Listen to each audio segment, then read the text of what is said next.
செய்யறிவு உலகில் செம்மொழி தமிழும் தமிழரும் என்ற தலைப்பில் இடம்பெறவுள்ள தமிழ் ஆய்வு மகாநாடு பற்றிய இந்த ஊடகவியலாளர் சந்திப்புக்கு வந்திருக்கும் உங்கள் அனைவரையும் வருக வருக என்று வரவேற்றுக் கொண்டு இன்றைய நிகழ்வு பற்றி உங்களோடு விடயங்களை பகிர்ந்து கொள்வதற்காக திரு நிமால் விநாயகமூர்த்தி அவர்களையும் முனைவர் சுப்பிரமணியன் அவர்களையும் முனைவர் பாலசுந்தரம் இளையதம்பி அவர்களையும் மேடைக்கு வருமாறு அழைக்கின்றேன். தமிழர் பேரவையின் ஏற்பாட்டில் நடைபெறவிருக்கும் இந்த ஆய்வு மாநாடு பற்றி பல விடயங்கள் பேச இருக்கின்றோம்.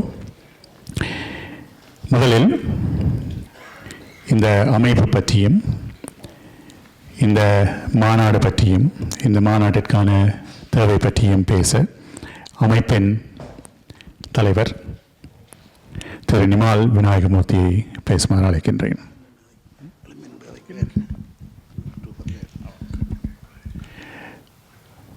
எலும்பி ரெண்டு காய்ச்சா அவங்களுக்கு விருப்பமா? இருந்து காய்க்கிறது ஓகேயா? உள்வாட்டம் தானே. அந்த கேமராக்காரர் எல்லாரும் முன்னால் இருக்கணும். ஸோ வி குட் இருந்து ஃப்ரீயாக காய்ப்போம். கேள்விகளுக்கான நேரம் வரும். அதுக்கு நான் இடம் தாரன். முதல்ல திரு நிமால் விநாயகமூர்த்தி, பிறகு ப்ரொஃபஸர் சுப்பிரமணியன், பிறகு இது உறுப்பினர்களை இணைத்து இது ஒரு தேர்தலூடாக இதுக்கான தனக்கான நிர்வாக கட்டமைப்புகளை உருவாக்கி கொள்ளும். ஸோ அந்த விவரங்களுக்கு நாங்கள் அதிகம் போகாமல் நான் அதை பற்றி சொல்கிறதுக்கு, ஆனால் அந்த கோர் ஆப்ஜெக்டிவ் இந்த அனைத்துலக தமிழர் பேரவையை நாங்கள் உருவாக்கிக்கல எங்களுக்கு இருந்த அந்த எண்ணப்பாடுகள் நாங்கள் பலரோடையும், அதாவது எங்களோட இணைவாக உள்ள ஆக்களோட பலரோடையும் கலந்து ஆலோசித்து இன்றைய நிலையில் நாங்கள் தமிழர் தாயகத்தை நாங்கள் வலிமையடைய செய்ய வேண்டிய தேவை மிக முக்கியமாக இருக்கிறது. 2009க்கு பிறகு அந்த போரின் வீழ்ச்சிக்கு பிறகு நிறையவே நலிவிட்டு இருக்கிற அந்த தேசத்தை நாங்கள் வலிமையடைய செய்யணும். இந்த எம்பவர்மெண்ட் ஆஃப் ஈழம் தமிழ்ஸ் தான் இந்த கோர் ஆப்ஜெக்டிவ். அப்போ அந்த அடிப்படையில் நாங்கள் எக்கனாமிக் டெவலப்மெண்ட் மெயினாக நாங்கள் வடகிழக்கின்ற மேம்பாடை முன்னெடுத்தோம். அதே நேரத்தில் நாங்கள் குளோபலி நாங்கள் எங்களை பலப்படுத்துறதுக்கு ஒரு ஒரு ஒரு யூனிட்டி ஒன்றை கிரியேட் பண்ணணும். அப்போ நாங்கள் எக்கனாமிக் டெவலப்மெண்ட்டை நாங்கள் வடகிழக்கில் நாங்கள் மேம்படுத்துகிற விடயங்களை அவதானிக்கிற நேரத்தில் குளோபலி நாங்கள் யூனிட்டாக இருக்க எங்களுக்கு தமிழ் மொழி கலை கலாச்சாரம் தான் எங்களோட கையில் இருக்கிற ஒரு விடயம். இன்றைய சூழலில் நாங்கள் அரசியலை வச்சு ஒன்றிணைகிறதுக்கு வாய்ப்பே இல்லை. இந்த கணிப்போடு அடுத்த 20 வருஷத்துக்கு அந்த வாய்ப்பே எங்கள் கையில் இல்லை. அதை நாங்கள் இழந்துட்டோம். ஆனால் முயற்சிப்போம். அதுக்காக இழந்ததுக்காக விட தேவையில்லை. அது ஒரு பக்கம் இருக்கட்டுக்கும். இந்த அமைப்பு எந்தவித அரசியல் செயல்பாடுகளையும் இறங்க மாட்டாது. ஏற்கனவே பல அமைப்புகள் அதை செய்கிறார்கள், அவர்கள் செய்யட்டுக்கு. ஆனால் சரியான அரசியலுக்கு நாங்கள் வலிமையடைய ஒரு வலு கொடுப்போம். ஆனால் அதே நேரத்தில் எங்கிட்ட நேரியாது development and all any kind of development, அது எக்கனாமிக் டெவலப்மெண்ட்டாக இருக்கலாம், எஜுகேஷன் எல்லாமே எக்கனாமிக்கோட பிணைஞ்சது. அதே நேரத்தில் இந்த குளோபலி நாங்கள் உண்டாவது மிக முக்கியம். ஸோ அந்த அடிப்பில் கடந்த வருடம் அக்டோபர் மாதம் பார்த்துருப்பீங்க, நாங்கள் ஒருங்கிணைந்த வடகிழப்பின் மேம்பாடு சார்ந்து ஒரு ஆய்வு மகாநாட்டை நடந்திருந்தோம். இந்த எங்களோட அட்வைசரி கமிட்டியில் 5 பேர் இருக்கணும். பேராசிரியர் Selvanathan from Australia, lawyer Nathan Sridharan from Canada, இங்கேருந்து டாக்டர் செல்வம் ஸ்ரீதாஸ், சென்னையிலிருந்து ப்ரொஃபஸர் ராமு மணிவண்ணன், அடுத்தது இலங்கையிலிருந்து யாழ்ப்பாண யூனிவர்சிட்டியிலிருந்து ப்ரொஃபஸர் கணேசலிங்கம். இவர்கள் எங்களுடைய ஆலோசகர்களாக அவர்களோடையும் ஆலோசித்து தான் இதை ஆரம்பித்த நாங்கள். அவர்களுடைய ஆலோசனையின்படி நாங்கள் போகிற இப்போ நாங்கள் எந்த விடயத்தை எடுத்தாலும் சரியான ஆய்வுகள் ஊடாகவும் தரவுகள் ஊடாகவும் ஒரு கொஞ்சம் ஸ்லோ ப்ராசஸாக இருந்தால் கூட நாங்கள் செய்கிற ஆய்வுகளும் தரவுகளும் தனியாக அனைத்துலக தமிழர் பேரவை என்ற செயல்பாட்டுக்காக மட்டுமில்லை, புலம்பெயர் தேசத்தில் இருந்து பல அமைப்புகளும் பல தனிமனிதர்களும் செயல்பட்டு கொண்டு இருக்கைகளில் சரியான தரவுகள் இருக்கிற பட்சத்தில் நாங்கள் வடகிழக்கை மேம்படுத்துறதுக்கு திறமும் மிகவும் உதவியாக இருக்கும் என்ற அடிப்பில் அந்த மகாநாட்டை நடத்தினாங்கள். 50க்கும் மேற்பட்டவர்கள் வடகிழக்கில் இருந்து எங்களுடைய தேசத்தில் இருந்து ஆய்வு கட்டுரைகளை போன முறை சமைத்து இருந்தார்கள். அப்போ இந்த முறை எங்களுடைய 2வது வருடம் அக்டோபர் நாங்கள் எங்களுடைய அனுவல் இதில் நாங்கள் ஏதாவது ஒரு மகாநாடு செய்ய வேணும் என்று நெருங்கியவர்களோடையும் எங்களுக்கு ஆதரவானவர்களோடையும் கலந்துரையாடி நாங்கள் எடுத்துக்கொண்ட விடயம் என்னென்றால், நாங்கள் போன வருடம் கடந்த வருடம் வடகிழக்கின்ற மேம்பாட்டுக்காக செய்த நாங்கள் ஒரு உலகத்தமிழர் ஒன்றிணையும் ஒரு நிகழ்வாக நாங்கள் இதை கொண்டு வர வேணும். அப்போ அதுக்கு ஒரே ஒரு விடயம் தமிழ் மொழி தமிழர். ஸோ அந்த அடிப்படையில் நாங்கள் உலகத் தமிழர் ஆய்வு மகாநாடு ஒன்றை அக்டோபர் மாதம் 15ஆம் தேதியிலிருந்து 18ஆம் தேதிக்குள்ளே நடத்துவதாக 4 நாட்கள் நிகழ்வு தீர்மானிக்கப்பட்டு, இதுக்கு பலரோடையும் பேசி இதுக்கு ஒரு ஃபார்மேஷன் உண்டு வேணும். ஒரு ஆய்வு மகாநாடுன்றது நாங்கள் இதுக்கு ஒரு ஆய்வு ஒரு அகடமிக் ப்ரொஃபஸர்ஸ் அல்ல பேராசிரியர்களை வச்சு ஒரு ஆய்வரங்க குழு ஒன்று உருவாக்க வேணும். ஏன்னா அந்த ஆய்வுகளை சரிவர பார்த்து எந்தெந்த ஆய்வுகளை நாங்கள் தேர்ந்தெடுக்கிறது என்ன அடிப்படையில் என்றெல்லாம் அது அறிஞர்களுடைய வேலை, என்ன பொருளவற்ற வேலை அல்ல. ஸோ அந்த அடிப்படையில் நாங்கள் ஒரு 15 பேரை கொண்ட ஒரு ஆய்வரங்க குழுவை பல யூனிவர்சிட்டிகளையும் உள்ள பேராசிரியர்களை அணுகி எடுத்து, ஸோ அதே நேரத்தில் நான் அந்த உலகம் பூரான்னு சொல்லிக்கல நாங்கள் எப்போவுமே பேசிக்கொள்கிற விஷயம். ஆனால் நிகழ்வுபூர்வமாக அல்லது நடைமுறை ரீதியாக இதில் அதை நடைமுறைப்படுத்துகிறோம். நாங்கள் உலகத் தமிழர் என்று பேசும்போது தமிழ்நாடு ஈழதேசம் புலம்பெயர் தேசத்தை விட்டு போக முடியாது. அப்போ 3 பிரதேசங்கள்லையும் உள்ளவர்களை நாங்கள் இந்த குழுக்கள் வழியை உள்வாங்கிறது ஊடாகத்தான் அந்த முழுமையான அங்கீகாரத்தை இதுக்கு பெற்றுக்கொள்ள முடியும் என்ற அடிப்படையில் அதே நேரத்தில் இந்த உலகத்தமிழ் ஆய்வு மகாநாட்டுக்கு உண்மையிலே எங்களுக்கு விருப்பம் இருந்த பெயர் உலகத்தமிழ் ஆராய்ச்சி மகாநாடு. உங்கள் எல்லாருக்கும் ஞாபகம் இருக்கும், 74ஆம் ஆண்டு யாழ்ப்பாணத்தில் நடந்த. ஆனால் அன்ஃபார்ச்சுனேட்லி அந்த பேரை எங்களுக்கு பயன்படுத்துறதுக்குரிய அனுமதியோ அல்லது அதுக்குரிய சந்தர்ப்பம் கிடைக்க இல்லை. ஸோ ஆகவே நாங்கள் ஒரு மகாநாடு நடத்த வேணும். ஆனால் அறிஞர்கள் இதில் பல இடங்களிலிருந்து பங்கு பெற்றதுக்கு தயாராக இருக்கிறாங்க. நாங்கள் அதுக்கான ஒரு பேரொண்டை தெரிந்தெடுக்கிறதுக்காக உலகத்தமிழ் ஆய்வு மகாநாடு என்ற ஒரு பெரும் பெயருக்குள்ளும் அதுக்குள்ளும் இந்த காலத்து உகந்தால் போல் இதுக்கான ஒரு டைட்டில் ஒன்று வேணும். செய்யறவு உலகில் செம்மொழி தமிழும் தமிழரும் தான் இதுக்கான தலைப்பு. இந்த ஆய்வரங்கத்துக்கு தமிழ் என்ற சில பேர் நினைப்பினும் இது மொழிக்குள்ளே நாங்கள் பேசுகிறோம் என்று இல்லை, தமிழர் வாழ்வு பொருளாதாரம் எல்லாமே வரும். அதை பற்றி இங்கே அறிஞர்கள் இருக்கிறார்கள், அவர்கள் அந்த பாட்டை சொல்வார்கள். திரும்பவும் இந்த உலகத்தமிழ் ஆய்வு மகாநாடு நீங்கள் எல்லோரும் செய்ய வேண்டியது, நாங்கள் இந்த 30ஆம் தேதி ஏற்கனவே நாங்கள் அதை அறிவிச்சிட்டோம். எங்களுக்கு ஆய்வு கட்டுரைகள் சமர்ப்பிக்க விருப்புகிறவர்கள் முதல்ல தங்களை ஆய்வு சுருக்கங்களை எங்களுக்கு தர வேணும். அதுக்கான விடயங்கள் எல்லாமே எங்களோட இணையதளத்தில் இருக்குது. குளோபல் தமிழ் conference.org என்ற இணையதளத்தில் போய் பார்த்தீங்கன்னா எப்படி இந்த மாதம், அதாவது மே மாதம் 25ஆம் தேதிக்கு முதல்ல ஆய்வு கட்டுரை எழுதுகிறவர்கள் தங்கள் ஆய்வு சுருக்கத்தை தர வேணும். அந்த ஆய்வு சுருக்கத்தை நாங்கள் 15-16 பேர் கொண்ட இந்த ஆய்வரங்க குழு பல யூனிவர்சிட்டியிலும் இல்லை முன்னாள் யூனிவர்சிட்டி பேராசிரியர்களை கொண்ட அந்த குழு அதில் இருந்து 60 கட்டுரைகளை தேர்ந்தெடுக்க, பல கட்டுரைகள் வரும் என்ற நம்பிக்கை இருக்குது. ஆனால் நாங்கள் இந்த மகாநாட்டில் 60 கட்டுரைகளை தான் நாங்கள் சமர்ப்பிக்கிறதுக்கான ஒரு அங்கீகாரத்தை கொடுக்கும். ஏன்னா அதுக்கு மேல் நடத்த முடியாது இந்த 3 நாள் இதில். அதுக்கு மேற்பட்டு சில வேளைகளில் திறமையான கட்டுரைகள் வந்தால் அதை தொடர்ந்து ஆன்லைன் ப்ரெசன்டேஷனுக்கு சில வேளை தீர்மானிக்கலாம். அது இப்போ டூவேலி இப்போ அதை பற்றி பேசிக்கொள்வது. 60 கட்டுரைகளும் 5 பிரிவுகளாக பிரிக்கப்பட்டிருக்கு. இந்த மகாநாட்டில் தமிழும் செய்யறிவு கூடுதலாக நாங்கள் ஆர்டிஃபிஷியல் இன்டெலிஜென்ஸ் தான் செய்யறிவு என்ற பதத்தை பாவிக்கிறோம். செயற்கை நுண்ணறிவென்று கூடுதலாக பல தடவை நாங்கள் பாவிச்சிருக்கிறோம்.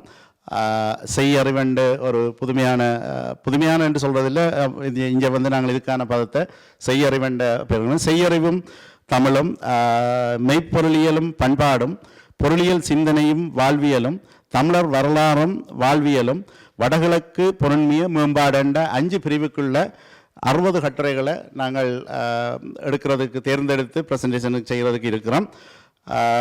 அடுத்தது அந்த கட்டுரைகளை கூட நாங்கள் தேர்ந்தெடுக்கல திறமான, அதாவது ஆய்வுகளின் திறமையில் அடிப்படையில் தான் நாங்கள் எடுத்தால் கூட சில பொறிமுறைகளை நாங்கள் பயன்படுத்த வேண்டிய தேவை இருக்குது. தேவைகள் கருதி இந்தியாவுக்குள்ளே நாங்கள் 20 கட்டுரை மட்டும்தான் எடுப்போம். அந்த 60 இந்தியாவுக்குள்ளே 20 கட்டுரை, எங்களோட வடகிழக்கு அல்லது இலங்கைக்குள்ளே வந்து நாங்கள் 20 கட்டுரை, மற்ற 20 கட்டுரையும் புலம்பெயர் தேசங்களில் வாழ்கிற உலகத்தமிழர், அதாவது தமிழர் அல்லாதவர் கூட இந்த இதில் நாங்கள் குறிப்பிட்ட தலைப்புகளில் கட்டுரை எழுதலாம். எத்தனையோ தமிழர் அல்லாத அறிஞர்கள் தமிழை பற்றி ஆய்வு செய்திருக்கிறார்கள். இந்த மகாநாட்டில் வந்து 2 மொழியிலும், அதாவது தமிழ்லே அல்லது ஆங்கிலத்தில் நீங்கள் உங்களோட கட்டுரைகளை சமர்ப்பிக்கலாம். அதே மாதிரி உங்களோட ப்ரெசன்டேஷனையும் நீங்கள் செய்யலாம். ஸோ நான் இதோட மற்றவைக்கு வழிய விடுறேன். தொடர்ந்து தேவையான விடயங்களில் வந்து கதைக்கிறேன். நிச்சயமாக இப்போ நீங்கள் கூறிய விடயங்கள்லேருந்து பலருக்கு பல கேள்விகள் இருக்கலாம். கேள்விகளை கொஞ்சம் பொறுமையாக வைத்துக் கொள்ளுங்கள். இன்னும் இருவரிடம் பேசிவிட்டு கேள்விகளுக்கு வரலாம். தலைவனிமால் கூறியது போல் ஆய்வரங்க குழுவினரை நான் அடுத்த பேச்சாளரின் பின்னர் உங்களுக்கு அறிய தருகின்றேன். இப்பொழுது மேனாள் தமிழ்துறை பேராசிரியர், யாழ்ப்பாண பல்கலைக்கழகத்தின் பேராசிரியர் முனைவர் நா. சுப்பிரமணியன் அவர்கள் இந்த ஆய்வரங்கத்தின் செயற்பாடு என்னவாக இருக்கப் போகின்றது, என்ன வகையிலே இங்கே பெறப்படும் இந்த கட்டுரைகளை ஆய்வு செய்ய போகின்றார்கள், அல்லது அவர்கள் இந்த ஆய்வரங்க குழுவினர் எவ்வாறு அதனை பார்க்க போகின்றார்கள் என்ற பல விடயங்களை உங்களோடு பகிர்ந்து கொள்வார்.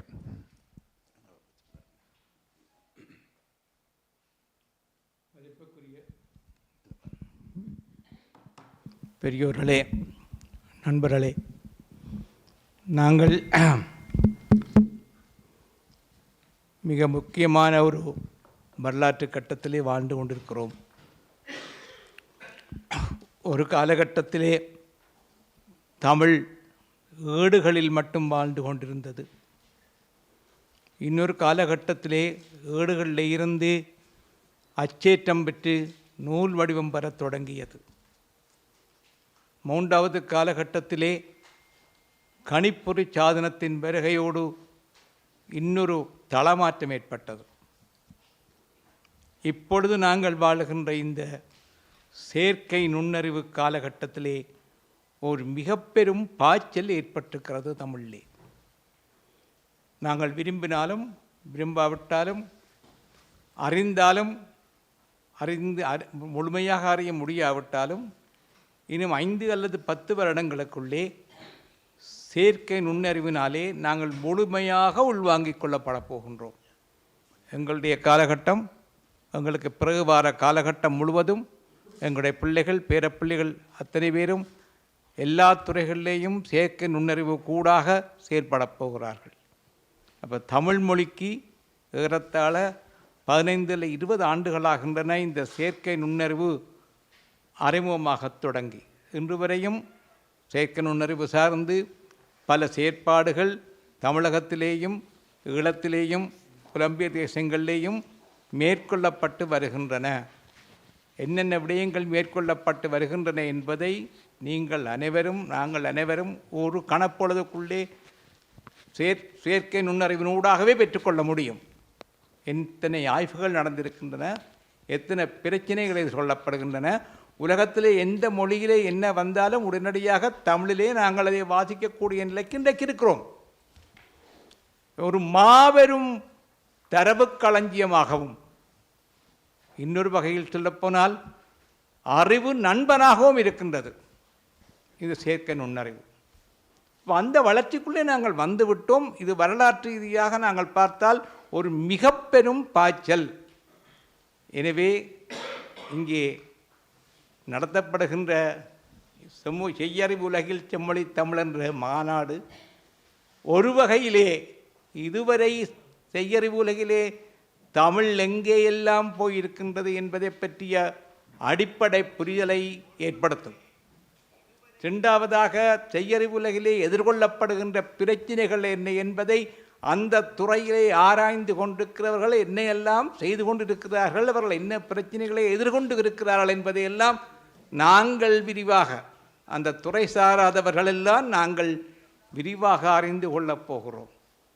இப்போ நாங்கள் இந்த செய்யறிவு உலகில் செம்மொழித்தமிழ் என்ற தலைப்பிலே இந்த மாநாட்டை நடத்துவதற்கு திட்டமிட்ட பொழுதும் முழுமையாக அனைத்துலக மட்டத்திலே செய்யறிவு வளர்ந்து கொண்டு போகிற சூழலிலே தமிழர்கள் அனைத்துலக மட்டத்திலே அதன் தரத்துக்கு தங்களை முழுமையாக வளர்த்து கொள்ளவும் அதை பயன்படுத்தி கொள்ளவும் வேண்டும் என்பதுதான் இந்த மாநாட்டை நடத்துகின்றவர்களுடைய அடிப்படையான ஒரு கருதுகோள்.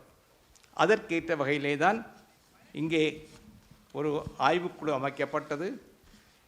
ஆய்வுக்குழு பேர்லாம் சொல்லிவிட்டோம். ஆய்வரங்க குழுவிலே ஒரு பேரறிஞர்கள் இலங்கையிலேயும் தமிழகத்திலேயும் அனைத்துலக மட்டத்திலேயும் இருக்கின்ற அறிஞர்களுடைய பட்டியல் இது ஏற்கனவே உங்களுக்கு கிடைத்திருக்கலாம். என்றாலும் நான் பேரை சொல்லி அங்கே கைதாக இதுதானே தலைவர். ஆய்வரங்க குழுவினுடைய தலைவர் பேராசிரியர் முனைவர் நல்லூர் சரவணன், மெய்ப்பொருளியல் மற்றும் சைவ சித்தாந்த துறை தலைவர், சென்னை பல்கலைக்கழகம். துணைத் தலைவர்கள் பேராசிரியர் முனைவர் ஜோசப் சந்திரகாந்தன், எங்களுடைய நண்பர். மேனாள் பேராசிரியர் டொரண்டோ பல்கலைக்கழகம். பேராசிரியர் முனைவர் செல்வநாதன், அளவை பொருளியல் துறை பேராசிரியர், கிரிபித் பல்கலைக்கழகம், ஆஸ்திரேலியா. உறுப்பினர்கள் பேராசிரியர் முனைவர் காளிராஜன், மேனாள் துணைவேந்தர், அண்ணா பல்கலைக்கழகம். பேராசிரியர் முனைவர் ராமசுவாமி, தஞ்சை தமிழ் பல்கலைக்கழகத்தின் மேனாள் நாடகத்துறை தலைவர். திரு சௌரிராஜன், அறங்காவலர் குழு உறுப்பினர், தமிழ் வளர்ச்சிக் கழகம், எல்லாம் தமிழ்நாட்டைச் சேர்ந்தவர்கள். பேராசிரியர் முனைவர் சீனிவாசன், பொருளியல் துறை பேராசிரியர், மேனாள் பொருளியல் துறை பேராசிரியர், சென்னை பல்கலைக்கழகம். பேராசிரியர் முனைவர் விஜயபாஸ்கர், சென்னை வளர்ச்சி ஆராய்ச்சி நிறுவனத்தில் மேனாள் பேராசிரியர். பேராசிரியர் முனைவர் ஒப்பிலா மதிவாணன், மேனாள் தமிழ்துறை தலைவர், சென்னை பல்கலைக்கழகம். பேராசிரியர் முனைவர் சண்முகதாஸ், அவர்களுடைய ஆசிரியர் பாலசுந்தரம், நாங்கள்லாம் அவர்கிட்ட தான் படித்தவர்கள். அவர் பெரும் பேராசிரியர், முது பேராசிரியர், யாழ்ப்பாண பல்கலைக்கழகத்திலே இப்பொழுது செயற்பட்டு கொண்டிருக்கும். பேராசிரியர் முனைவர் விசாகருவன், எங்களுடைய மாணவர், யாழ்ப்பாண பல்கலைக்கழகத்திலே தமிழ்துறை தலைவராக திகழ்கின்றவர்கள். பேராசிரியர் முனைவர் போல் ரொஹான், கிறித்தவ நாகரிக தலைவர், யாழ்ப்பாண பல்கலைக்கழகம். பேராசிரியர் முனைவர் நாவண்ணா சுப்பிரமணியம், மேனாள் தமிழ்துறை தலைவர், யாழ்ப்பாண பல்கலைக்கழகம். பேராசிரியர் முனைவர் சந்திரசேகரம், பேராசிரியர் தமிழ் கற்கைகள் துறை, கிழக்கு பல்கலைக்கழகம். திருமதி விஜிதா திவாகரன், தமிழ் கற்கைகள் துறை தலைவர், கிழக்கு பல்கலைக்கழகம், இலங்கை. பேராசிரியர் முனைவர் பாலச்சந்திரமுடைய தம்பி, மேனாள் தமிழ்துறை பேராசிரியர், யாழ்ப்பாண பல்கலைக்கழகம்.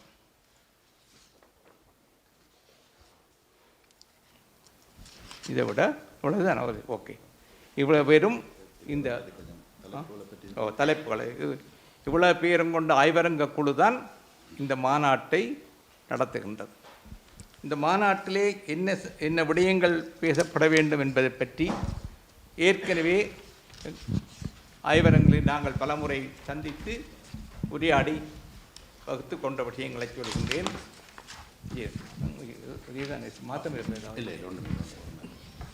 மேற்படி 5 வகைப்பாடுகளுக்கு கீழே, தமிழும் 5 பெருந்தலைப்புகளுக்கு கீழே பல துணை தலைப்புகள் தரப்பட்டிருக்கின்றன. அதாவது கட்டுரை எழுதப் போகின்றவர்களுக்கு வழிகாட்டு நெறிகளாக எந்த தலைப்பை தேர்ந்து கொள்ளலாம் என்பதற்கு அடிப்படையாக தமிழும் செய்யறிவும், மெய்ப்பொருளியலும் பண்பாடும், பொருளியல் சிந்தனையும் வாழ்வியலும், தமிழர் வரலாறும் வாழ்வியலும், வடக்கு கிழக்கு பொருண்மைய மேம்பாடு. வடகிழக்கல்ல, வடக்கும் கிழக்கும், வடமாகாணம் கிழக்கு மாகாணம் இணைந்ததை வட டேஷ் கிழக்கு மாகாணம் இணைந்த முழுமையான பொருளிய மேம்பாடு. மேற்படி 5 வகைப்பாடுகளின் கீழ் அமையக்கூடியதென முன்மொழியப்படும் தலைப்புக்கள் தமிழும் செய்யறிவும் என்ற வகையிலே செய்யறிவு உலகில் தமிழ், செய்யறிவு உலகில் மொழிபெயர்ப்பு, செய்யறிவு உலகில் படைப்பிலக்கியங்கள், செய்யறிவு உலகில் கலைச்சொல்லாக்கம். இது முதலாவது தமிழும் செய்யறிவும் என்ற தலைப்பிலே. 2ஆம் தலைப்பிலே மெய்ப்பொருளியலும் பண்பாடும் என்ற தலைப்பிலே மெய்ப்பொருளியலும் தமிழர் எண்ணப்பாடுகளும், தமிழ் கலை மற்றும் அழகியல், தமிழ் குமுக விழுமியங்களும் பெண்ணியமும், புலம்பெயர் தமிழரது பண்பாட்டு மாற்றங்களும் அடையாளம் பேணலும். இது 2வது தலைப்புக்கு உரிய விரிவான தலைப்புகள். 3வது பகுதி பொருளியல் சிந்தனையும் வாழ்வியலும். தமிழர் பொருளியல் சிந்தனையும் தொழில் முனைவு திறனும், அயலகத் தமிழரது பொருண்மைய பங்களிப்பும் உலகமயமாக்கலும் ஆதலும், விளிம்பு நிலை மக்களது வாழ்வியலும் இயற்கைசார் பொருண்மையமும், ஈழத்தமிழரது வாழ்வியலும் மறுவாழ்வும். இவ்வளவும் 3வதான பொருளியல் சிந்தனைகள் என்ற அடிப்படையிலே பார்க்கப்படுற எடுத்துக்கொள்ள வேண்டிய தலைப்புக்கள். 4வது தமிழர் வரலாறும் வாழ்வியலும். தமிழர் வரலாற்று தொன்மையும் நாகரிக வளர்ச்சியும், தமிழர் கல்வி மற்றும் மருத்துவ அறிவியல் மரபுகள், தமிழ் மொழிவழி அரசியலும் தமிழர் அடையாளம் பேணுதலும், தமிழர் புலப்பெயர்வும் உலகத் தமிழர் வாழ்வியலும். இது 4வதான பெருந்தலைப்புக்கு கீழே வருகின்ற பிரிவுகள். 5வதான பகுதி முழுக்க வடக்கு கிழக்கு பொருண்மைய மேம்பாடு பற்றிய சிறப்பு ஆய்வு பகுதி. வடகிழக்கில் சிறு மற்றும் நடுத்தர தொழில் மேம்பாடு, வடகிழக்கில் வேளாண்மை, மீன்பிடி, நீர்வளம் மற்றும் சுற்றுலாத்துறை மேம்பாடு, வடகிழக்கு மனிதவள மேம்பாட்டில் இன்றைய சிக்கல்கள், வடகிழக்கு மேம்பாட்டில் உலகத் தமிழர் பங்களிப்பு. இதுதான் முக்கியமான 5 பெருந்தலைப்புகளும் அவற்றின் உபதலைப்புகளும்.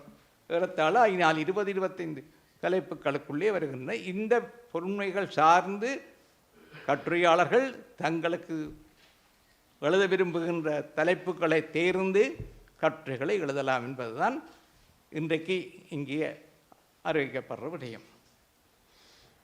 இந்த கட்டுரைகளுக்கான எழுத விரும்புகின்ற கட்டுரைகளுக்கான சினப்சிஸ் எனப்படுகின்ற அப்ஸ்ட்ராக்ட், அதாவது ஆய்வு சுருக்கம், மே மாதம் 25ஆம் தேதி என்ற எல்லை வைக்கப்பட்டிருக்கிறது. அந்த நாளுக்குள்ளே இந்த தரப்படுகின்ற முகவரிக்கு அனுப்பி வைக்கப்பட வேண்டும். அது ஆய்வரங்க குழு வச்சு இந்த அறிஞர் குழுவினால் மதிப்பிடப்பட்டு தேர்வு செய்யப்பட்ட ஆய்வுக் கட்டுரைகள் எழுதலாம் என்ற விடயம் ஜூன் மாதம் இறுதிக்குள் சம்பந்தப்பட்ட கட்டுரையாளர்களுக்கு அறிவிக்கப்படும். நீங்கள் இதிலே தொடர்ந்து ஆராய்ச்சி பண்ணலாம், எழுதலாம் என்று. அது ஆகஸ்ட் மாதம் 31ஆம் தேதி அளவிலே அந்த முழுமையான கட்டுரை சமர்ப்பிக்கப்பட வேண்டும். இதுதான் பொது விதி. இதைத் தவிர ஆய்வுக் கட்டுரை எழுதுகின்ற முறை சம்பந்தமான சில நுட்பமான அம்சங்கள் உங்களுக்கு எல்லோருக்கும் தெரிந்தாலும் ஞாபகத்தை கொண்டு வருகிறேன். ஒன்று, அப்ஸ்ட்ராக்ட் எழுதும்பொழுது முக்கியமாக யூனிகோட் என்று சொல்லப்படுகின்ற முறையிலே எழுதப்பட வேண்டும் என்று சொல்லப்படுகிறது. அது எல்லாருக்கும் பொதுமைப்படுத்துவதற்காக யூனிகோட்டில் எழுத வேண்டும். மற்றது 250 300 சொற்களுக்கு மேற்படாமல் இருக்க வேண்டும் அந்த அப்ஸ்ட்ராக்ட். அது மிக முக்கியம்.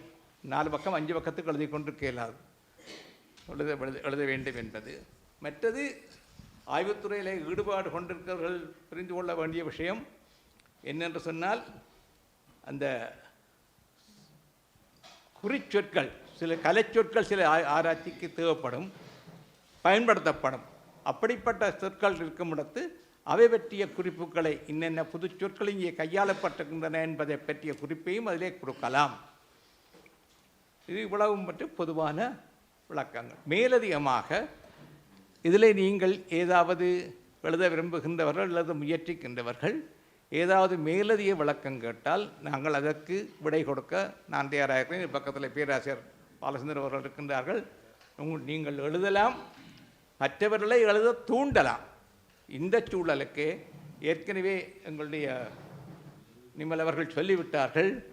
இது தனியாக கன்னடா மட்டும் மையப்படுத்திய விடயம் அல்ல. புலம்பெயர் சமூகம் அனைத்துக்குமான தகவல். ஆஸ்திரேலியாவில் இருந்து செய்வார்கள், இந்தியாவிலிருந்து எழுதுவார்கள், இலங்கையில் இருந்து எழுதுவார்கள், வருவார்கள். நாங்கள் இங்கே அதை தவிர இருக்கிற அனைத்து புலம்பெயர் சமூகம், இங்கே ஜெர்மனியாக இருந்தாலும் சரி, இங்கிலாந்தாக இருந்தாலும் சரி, வட அமெரிக்காவின் பிற பகுதிகளாக இருந்தாலும் சரி, ஆங்காங்கிருந்து இந்த துறைகளுக்குள்ளே கற்றெழுத விரும்புகின்றவர்களுக்கான பொது அறிவித்தலாக இதை நீங்கள் கொள்ள வேண்டும். எப்படி இதிலிருந்து தலைப்பு தேர்ந்தெடுக்கலாம் என்றதை பற்றி நீங்கள் எங்களோட தாராளமாக உரையாடலாம். ஏன்னா இது ஒரு பரந்த பரப்பு, இதுக்கு எல்லை போட இல்லாது, அதாவது எல்லா வாழ்க்கையின் எல்லா பகுதியும் உள்ளடக்கிறதாக இருக்கிறது. எனவே நீங்கள் அதை மேலதிகமாக அறிந்து கொள்ள விரும்பும் மற்ற நண்பர்களுக்கு, தெரிந்தவர்களுக்கு, இந்த கூட்டத்துக்கு வராதவர்களுக்கு, இதிலே செயற்பட்டு கொண்டு இருக்கிறவர்களுக்கு இதனை நீங்கள் அறிவுபூர்வமாக விளக்கி இந்த ஆய்வரங்கை செப்பமாக நடத்துவதற்கு தோளோடு தோள் நின்று உழைக்க வேண்டும் என்று கூறி, மீண்டும் தேவையான பொழுது நீங்கள் கேட்டால் இதற்கு மேலதிக விளக்கங்களையும் தருவதற்கு தயாராக இருக்கின்றேன் என்று கூறி நன்றி கூறி விடைபெறுகிறேன்.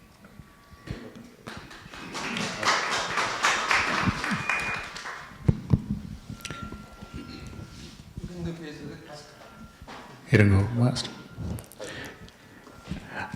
சரி, அவரால் மினி கேட்கல, நான் இருக்கிறது சரியில்லை தானே. அக்டோபர் மாதம் 15ஆம் தேதி முதல் 18ஆம் தேதி வரை டொரண்டோவில் நடைபெறவிருக்கும் செய்யறிவு உலகில் செம்மொழி தமிழும் தமிழரும் என்ற இந்த ஆய்வு மாநாடு 2026ஆம் ஆண்டு நடைபெறுகின்றது. 1974ஆம் ஆண்டு முன்னர் நிமால் அவர்கள் கூறியது போல தமிழராய்ச்சி மாநாடு யாழ்ப்பாணத்தில் நடைபெற்ற பொழுது தானும் ஒரு ஆய்வுக் கட்டுரையை சமர்ப்பித்த பெருமையுடன் இன்று பேராசிரியர் நா. சுப்பிரமணியனுடன் இந்த ஆய்வரங்க குழுவிலும் பங்கு பெறுகின்றார். கனடா அண்ணாமலை பல்கலைக்கழகத்தின் தெற்காசிய நுண்கலை பீடத்தின் தலைவரும் மேனாள் தமிழ்துறை பேராசிரியர் யாழ்ப்பாண பல்கலைக்கழகம் பேராசிரியர் முனைவர் பாலசுந்தரம் இளையதம்பி அவர்கள். நீங்கள் உங்களுடைய முன்னைய அனுபவம் பற்றியும் இந்த கான்ஃபரன்ஸ் பற்றிய விளக்கமும் கொடுக்குமாறு கேட்டுக்கொள்கிறேன். எல்லோருக்கும் பணிவான வணக்கம். 1974ஆம் ஆண்டு ஜனவரி மாதம் பரமேஸ்வர கல்லூரி வளாகத்திலே, அதாவது யாழ்ப்பாண பல்கலைக்கழக வளாகத்திலே நடைபெற்ற மாநாட்டில் இருந்து நான் உங்களுடன் பேச விளைகின்றேன். அதே ஒரு சூழல் தான் இந்த மாநாடு தொடங்குகின்றது. உங்களுக்கு தெரியும், அந்த 74ஆம் ஆண்டு நடைபெற்ற மாநாடு தான் எங்கள் எல்லோரையும் கனடாவுக்கு அனுப்பியிருக்கிறது. அதை நீங்கள் புரிந்து கொள்ள வேண்டும். இன்று அதே பாதையிலே இந்த இது ஒரு அமைப்பு, அதை மறந்துவிடக்கூடாது. இந்த அமைப்பானது தலைவர் சொல்லிவிட்டார், அரசியல் அல்ல, எங்களுக்கு அரசியல் தேவையில்லை. ஆனால் தமிழர்கள் தேவை, தமிழர்களுடைய உரிமை தேவை, தமிழர்களுடைய மொழி பண்பாடு முதலானவை எங்களுக்கு தேவை. அவற்றை எங்களுக்கு கூறுகின்ற பொழுதோ ஈழத்தமிழர் முதலாவதாக, இரண்டாவதாக உலகத் தமிழர்கள், இவற்றையெல்லாம் மனதில் கொண்டுதான் இந்த அமைப்பு இயங்கிக் கொண்டு இருக்கிறது. அதனொரு மறு செயற்பாடாக, இன்னொரு செயற்பாடாக இந்த மாநாடு அமைகிறது என்பதை புரிந்து கொண்டால்தான் நாங்கள் எல்லோரும் ஒன்றாக செயற்பட முடியும். அதை நீங்கள் புரிந்து கொள்ள வேண்டும். நான் சொன்னதில் உள்ள சில விடயங்கள் விளங்காவிட்டால் எங்களுடைய நிமால் விநாயகமூர்த்தி அவர்களிடம் கேட்டுக்கொள்ளலாம். இந்த சபையில் இருக்கிற எல்லோரும் என்னை பொறுத்தவரை வரையில் தமிழ் உணர்வும் தமிழ் அறிவும் சமூக அறிவும் நிரம்பியவர்கள். எனவே நாளில் ஒரு மாநாடு அல்ல இது என்பதை முதலில் புரிந்து கொள்ள வேண்டும். இதுவரை 74ஆம் ஆண்டிலிருந்து நான் நினைக்கிறேன் ஒரு 50 உலக மாநாடுகளை நான் பங்கு பெற்றிருப்பேன். அப்படியான மாநாடாக இது அமையாமல் ஒரு அறுவடை இருக்க வேண்டும். இந்த 4-5 மாத உழைப்புக்குரிய அறுவடை இருக்க வேண்டும். அந்த அறுவடையானது ஒரு எழுச்சி. என்ன எழுச்சி? நாம் தமிழர், எமது மொழி, எமது பண்பாடு, எமது தேசியம் என்ற ஒரு குறிக்கோள் நம்மகிட்ட இருக்க வேணும். இருந்தால்தான் நாங்கள் எல்லோரும் ஒன்றாக பயணிக்க முடியும் என்ற உணர்வோடு இந்த மாநாட்டை பற்றி சிந்திக்க வேண்டும். சபையோர்களே, பேராசிரியர் சுப்பிரமணியம் அவர்கள் இந்த மாநாட்டினுடைய அமைப்பு பற்றி ஒரு அளவு உங்களுக்கு விளக்கம் தந்திருக்கின்றார்கள். கவனித்துக் கொள்ளுங்கள். 3 நாள் மாநாடு. 3 நாள் 4 நாள் வருது இல்லை, 4 நாள் மாநாடு. ஆனால் இங்கே நாட்கள் எண்ணுவது முக்கியமல்ல, கட்டுரைகள் எண்ணுவது முக்கியமல்ல. ஆனால் நினைத்ததை நினைத்தவாறு செய்து முடிக்க வேண்டும், அதான் முக்கியம். பல மாநாடுகள் பார்க்கின்றோம், கேளிக்கைகளாக இருக்கின்றன. இங்கே கேளிக்கை நிச்சயமாக இடம்பெற மாட்டாதுன்னு நினைக்கிறேன். விநாயகமூர்த்தி,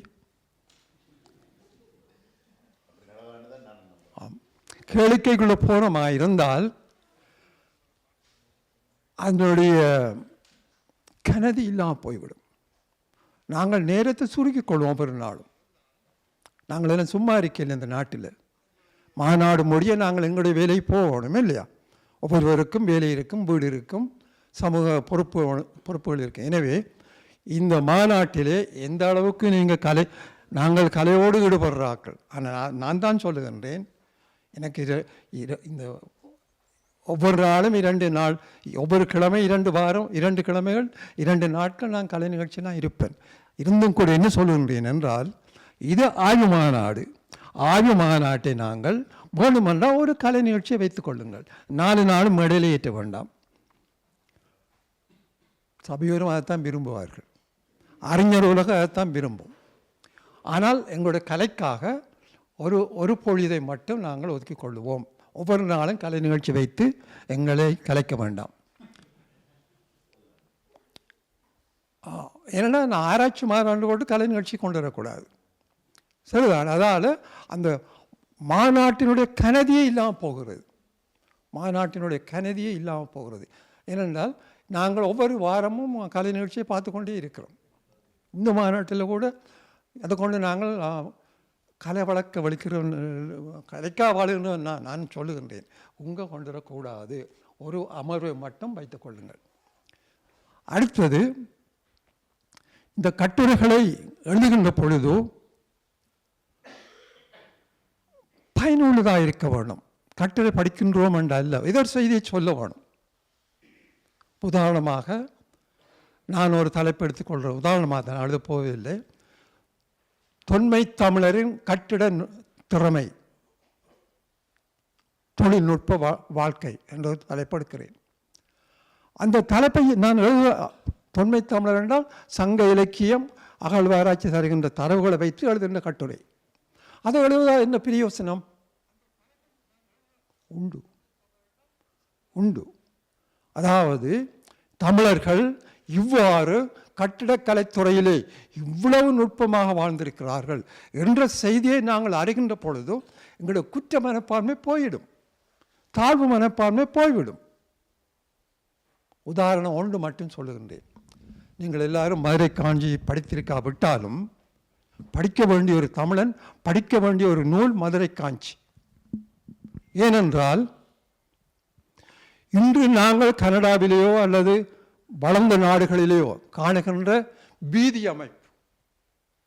வீதி அமைப்பு கீழாலே ஓடுகின்ற கால்வாய்கள், தெருவிலே நிற்கின்ற தெரு விளக்குகள், அந்த தெருவின் பக்கத்தில் இருக்கின்ற வீடுகள், மாடி வீடுகள், இதனை கற்பனையில் எழுதினார்கள். எங்கே அவர்களுக்கு கற்பனை வந்தது?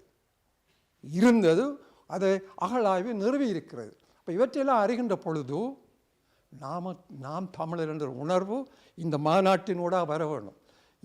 பழந்தமிழர் கண்ட தொழில்நுட்ப வசதிகளை நாங்களும் வளர்க்க வேண்டும். மருத்துவ வசதி, கட்டிடக்கலை அறிவு போன்ற பல்வேறு விடயங்கள் அங்கே பேசப்பட்டிருக்கின்றன. ஆனபடியால் தான் இந்த கட்டுரை எழுதுகின்றவர்கள்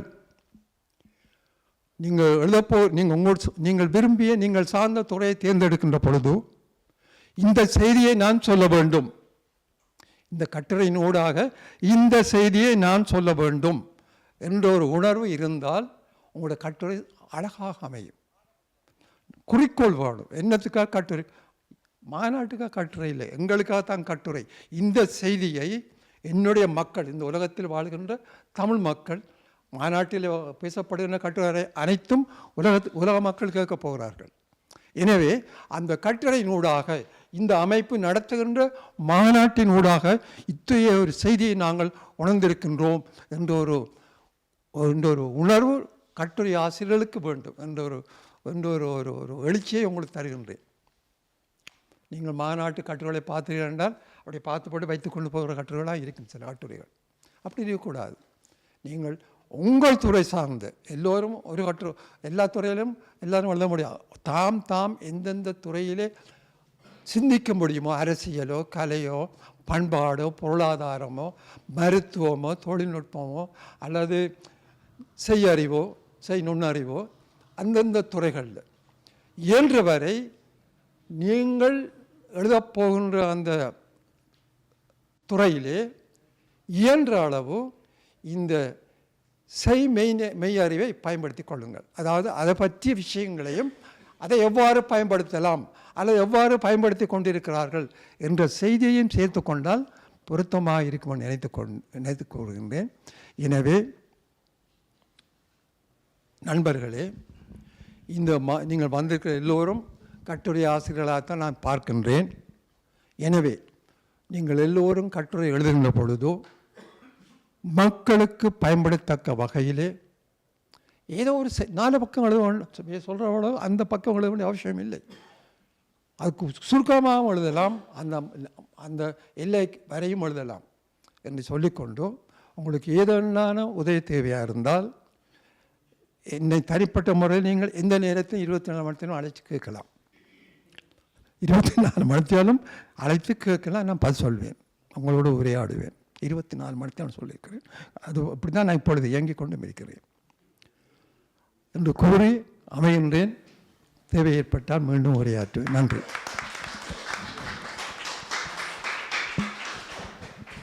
அவர் சொன்னார் என்றதுக்காக 24 மணி நேரம் கூப்பிடாதீங்க. நன்றி ப்ரொஃபஸர் பாலசுந்தரம். இந்த ஆராய்ச்சியை இந்த மாநாட்டை பற்றிய மேலதிக கேள்விகள் விடைகளை பற்றி பேசுவதற்கு முன்னதாக இந்த மாநாட்டை வழிநடத்தும் குழுவையும் உங்களுக்கு அறிமுகப்படுத்த விரும்புகின்றேன். இந்த குழுவின் தலைவராக திரு நிமால் விநாயகமூர்த்தி, துணைத் தலைவர்களாக ப்ரொஃபஸர் மா ராஜேந்திரன், தமிழ்நாட்டைச் சேர்ந்தவர், திருகோணமலை நாடாளுமன்ற உறுப்பினர் KS குகதாசன், இவர்களின் தலைமையில் நோர்வேயைச் சேர்ந்த கவிதா லக்ஷ்மி, இங்கிலாந்தைச் சேர்ந்த சாம் பிரதீபன் மரியநாயகம், கனடாவைச் சேர்ந்த சிவானந்தன் சபாரட்னம், மலேசியாவைச் சேர்ந்த ராஜேந்திரன் பெருமாள், கனடாவைச் சேர்ந்த முரளி சிவகுரு, பிரான்ஸைச் சேர்ந்த SK ராஜன், ஆஸ்திரேலியாவைச் சேர்ந்த ரட்னம் விமலச்சந்திரன், இவர்களோடு அமெரிக்காவைச் சேர்ந்த மார்க்கண்டு விக்னேஸ்வரன் ஆகியோர் உறுப்பினர்களாக இருக்கின்றார்கள். இவர்கள் அனைவரையும் இணைப்பவராக திரு கென் கிருபா, கனடாவைச் சேர்ந்தவர், இயங்கப் போகின்றார்கள். நீங்கள் ஏதாவது மேலதிகமாக கூற விரும்புகிறீர்களா? இல்லாட்டி நான்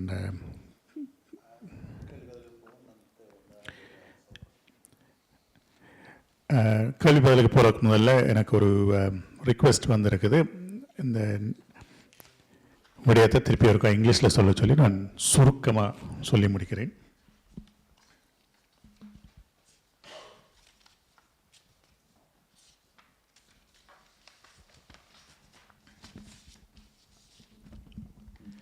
This is a press conference in support of the call for papers that went out for this Global Tamil Research Conference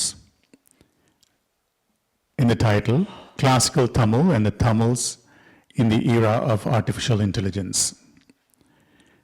The conference will happen in Toronto, venue yet to be determined, between October 18th and October 18th, 2026. My bad, October 15th, 2026 to October 18th, 2026. The conference research themes include Tamil and artificial intelligence, philosophy and culture, economic thought and lifestyle of Tamils, Tamil history and way of life, economic development of the north, east of Sri Lanka. Under each of these 5 major categories, 12 papers will be selected. So in total, 60 papers will be presented at the conference. Even if more papers arrive, it is expected there'll be more papers coming. And that is why we have a committee that is going to be a committee of esteemed professors and senior Tamil literary experts who will review the abstract submissions, which are expected before the end of May 25th to be precise. Abstracts have to be 250 to 300 words in length. Once the abstracts are reviewed, and 12 abstracts will be selected per category, 60 in total, and the writers will be informed of the acceptance of the abstracts, and they can proceed with their elongated papers. The elongated papers will be no more than 3,000 words in length. And those papers should come with references and appendixes as previously mentioned. And they are due by the end of August. They are due by the end of August. All of this information is also available on our website. சரி, இப்பொழுது கேள்வி பதிலுக்கு போகலாம். நீங்கள் யாரிடம் வேண்டுமென்றாலும் கேள்வி கேட்கலாம், அல்லது பொதுப்படையான கேள்வி என்றாலும் கேட்கலாம்.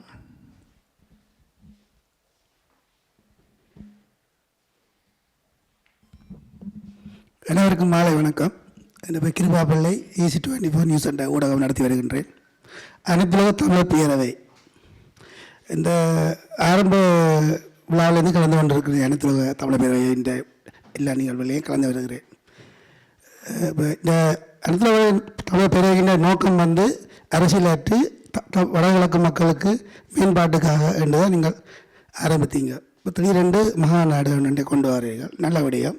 இருப்பினும் பல வருடங்களாக நானும் பல மகாநாடுகளில் கலந்து கொண்டிருக்கின்றேன். இங்கே உள்ள ஏரியாக்களும் கலந்து கொண்டிருக்கிறார்கள்.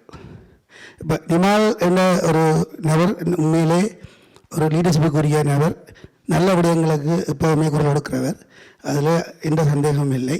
நிச்சயம் நல்ல நோக்கம் இருக்கும். இருப்பினும் நிமால் நடந்த கேள்வியுமே இந்த நீங்கள் நடத்துகின்ற மாநாடு எப்படி முற்றிலும் மாறுபட்டதாக இருக்க போகிறது, சரியான விளக்கம் தர முடியுமா? ஏன்னா சும்மா மாநாடு நடத்தி கொண்டு போகாமல் இது எவ்வளோ தூரம் பயன் பெறப்போகிறது, இதுதான் இந்த கேள்வி. இல்லை இந்த பயன்பாடு பற்றி ஓகே. நன்றி திரு கிருபா அவர்கள். அதாவது ஏற்கனவே பேராசிரியர் பாலசுந்தரம் சொல்லியிருந்தார், இது ஒரு மற்ற மகாநாடுகளை விட ஒரு வித்தியாசமானதாக இருக்க வேண்டும், அதே நேரத்தில் இது ஒரு கேலிக்கூத்துக்கு உள்ளதாக இருக்க வேண்டும். அது நிச்சயமாக உங்களுக்கு தெரியும், 1.5 வருடங்கள் கூட ஆகையில்லை அனைத்துலக தமிழர் பேரவை ஆரம்பிக்கப்பட்டு இன்றைக்கு இவ்வளவு தூரம் நாங்கள் ஒரு அங்கீகாரம் எடுத்திருக்கிறோம். நீங்கள் இவ்வளவு பேரும் நம்பி இங்கே வந்திருக்கிறீர்கள் என்றால் அனைத்துலக தமிழர் பேரவை ஒரு சீரியஸான ஒரு அமைப்பு என்றது உங்களுக்கு நிச்சயமாக தெரியும். அனைத்துலக தமிழர் பேரவையின் தொண்டர்கள் கூட இது ஒரு பொழுதுபோக்காகவோ அல்லது ஒரு ஒரு ஒரு ஒரு கிளப்பில் தங்களுடைய நேரத்தை செலவு செய்கிற மாதிரியோ அல்லது தங்களுடைய ஓய்வு நேரத்தை இங்கே செலவழிக்கிற மாதிரி இல்லை. இது சீரியஸாக தாங்கள் எங்கள் தேசத்துக்கு செய்யும் பணியாக எடுத்து செய்கிறார்கள். அதுதான் இதுக்குள்ள அந்த முதலாவது விடயம். அதாவது நாங்கள் எடுக்கிற விடயத்தை நாங்கள் எவ்வளவு அர்ப்பணிப்போடு செயல்படுகிறோம் என்று சொல்லி, அதே மாதிரி நீங்கள் பார்த்தீங்கன்னா நாங்கள் எந்த விடயத்தையும் அறிவார்ந்த விடயங்களோடு வச்சு கொண்டு தான் செய்கிறோம். கடந்த வருடம் அக்டோபரில் நடந்த மகாநாடாக இருக்கட்டுக்கும் எல்லாமே நாங்கள் எங்களோட செயல்பாடுகளை பல்கலைக்கழகங்களோடு இணைத்து தான் செயல்படுத்துகின்றோம். அதுக்காக பல்கலைக்கழகத்தோடு இணையாமல் செயல்படுற செயல்பாடு பிழையானதோ நான் அப்படி சொல்லவே இல்லை. நாங்கள் எங்களுக்குன்ற ஒரு ஃபார்மேஷனை போட்டு இது ஒரு, அதாவது நாங்கள் சொல்கிறோமே 74ஆம் ஆண்டு நீங்கள் யாழ்ப்பாணத்தில் பார்த்த ஒரு மகாநாடை இன்றைய கனடாவில் பார்க்க வேணும். இது இந்த பலன் உலகெங்கிலும் இருந்து இங்கே தமிழர்கள் வரப்போகிறார்கள். இலங்கையில் இருந்து 20 பேருக்கு தேர்ந்தெடுக்கப்படும் 20 கட்டுரையாளர்களுக்கு நாங்கள் இந்த பயணச்செலவை அனைத்துலக தமிழர் பேரவை ஏற்கிறதுக்கு இருக்குது.